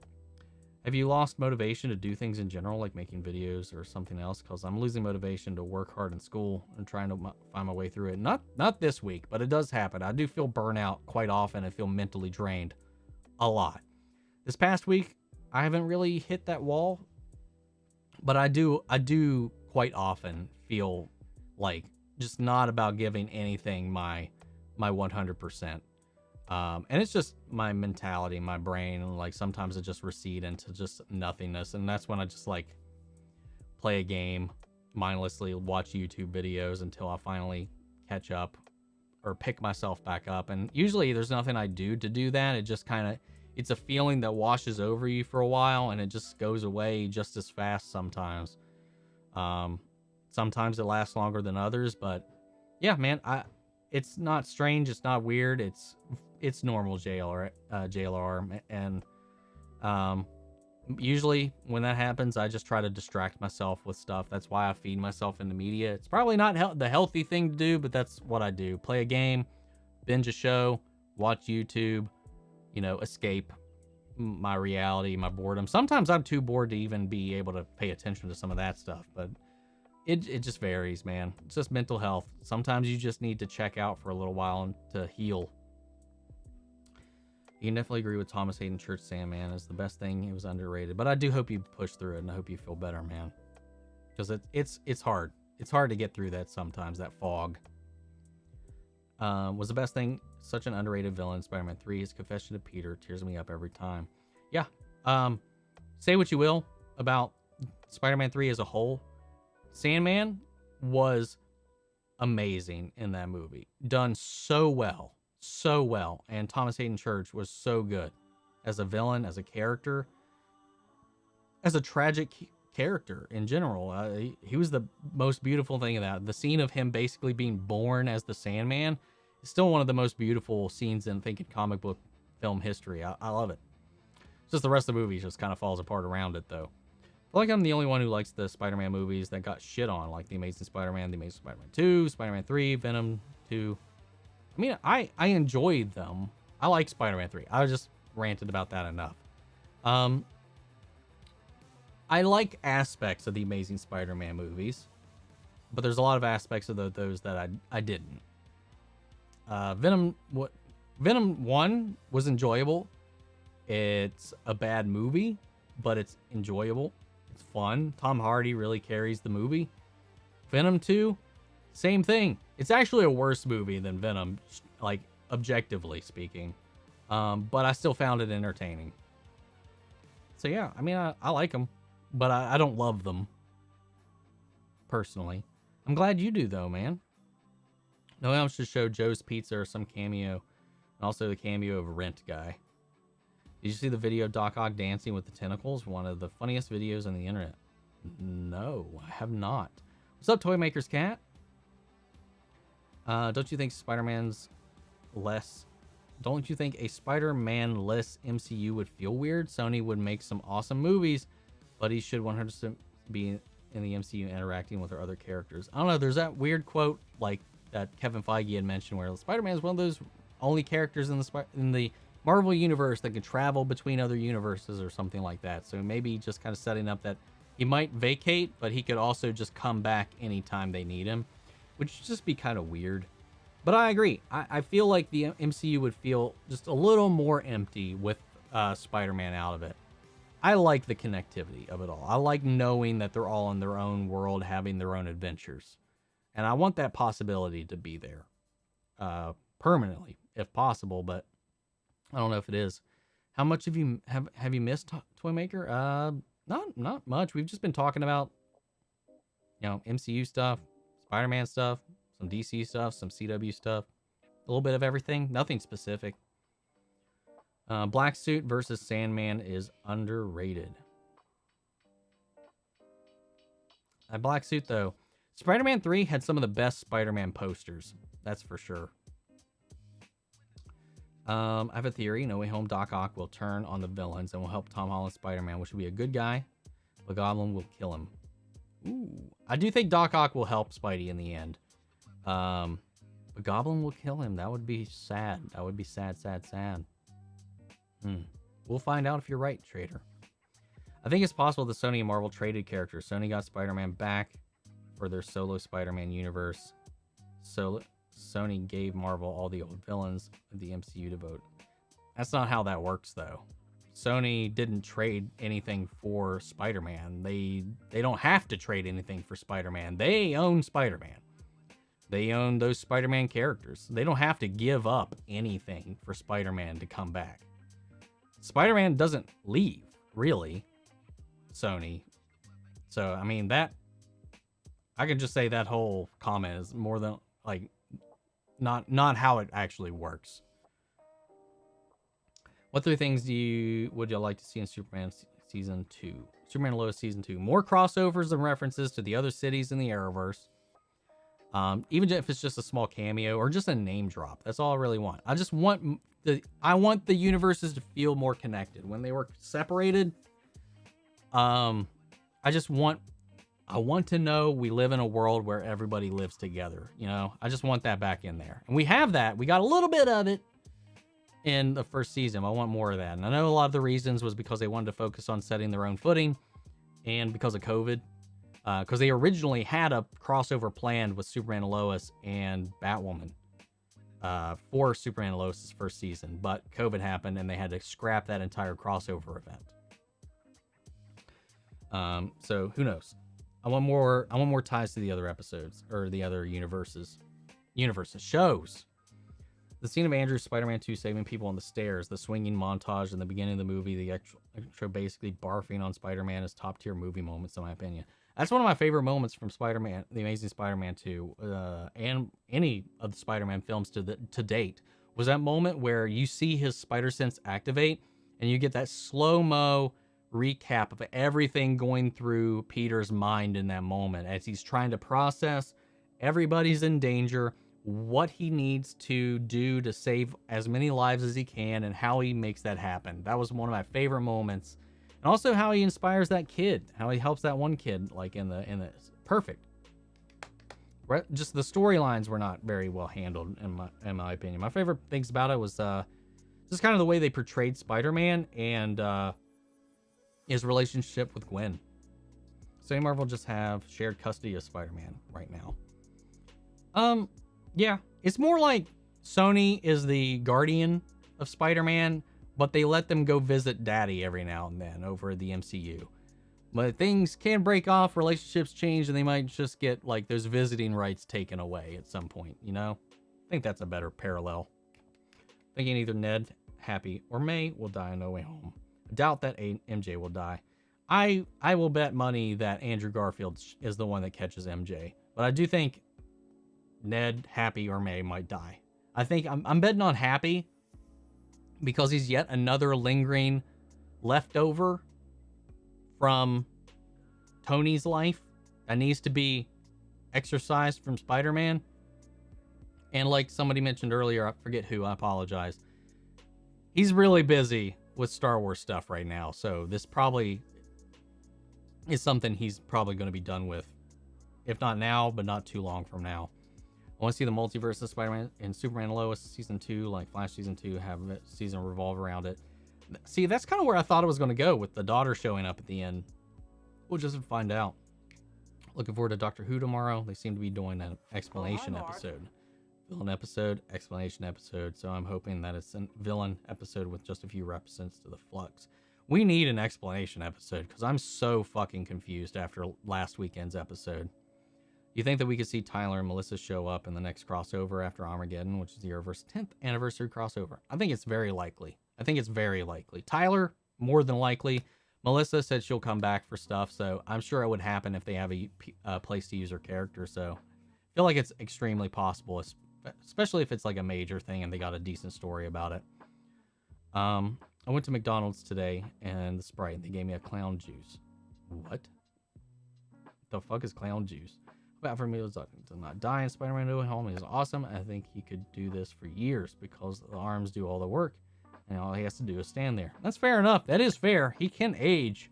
Like, the actor can age a lot and they don't really have to do anything because, like you said, you just have to move his arms kinda, but other than that, he just stands and the arms move him around. So yeah, you're right. They could do that. I'm kind of happy. I can see Happy dying since he's the last reminder of Tony Stark, aside from Pepper and their daughter Morgan. I have to agree that MJ is unlikely to die. People talk about fridging enough that I don't think they want to go there. Fridging? The fuck is fridging?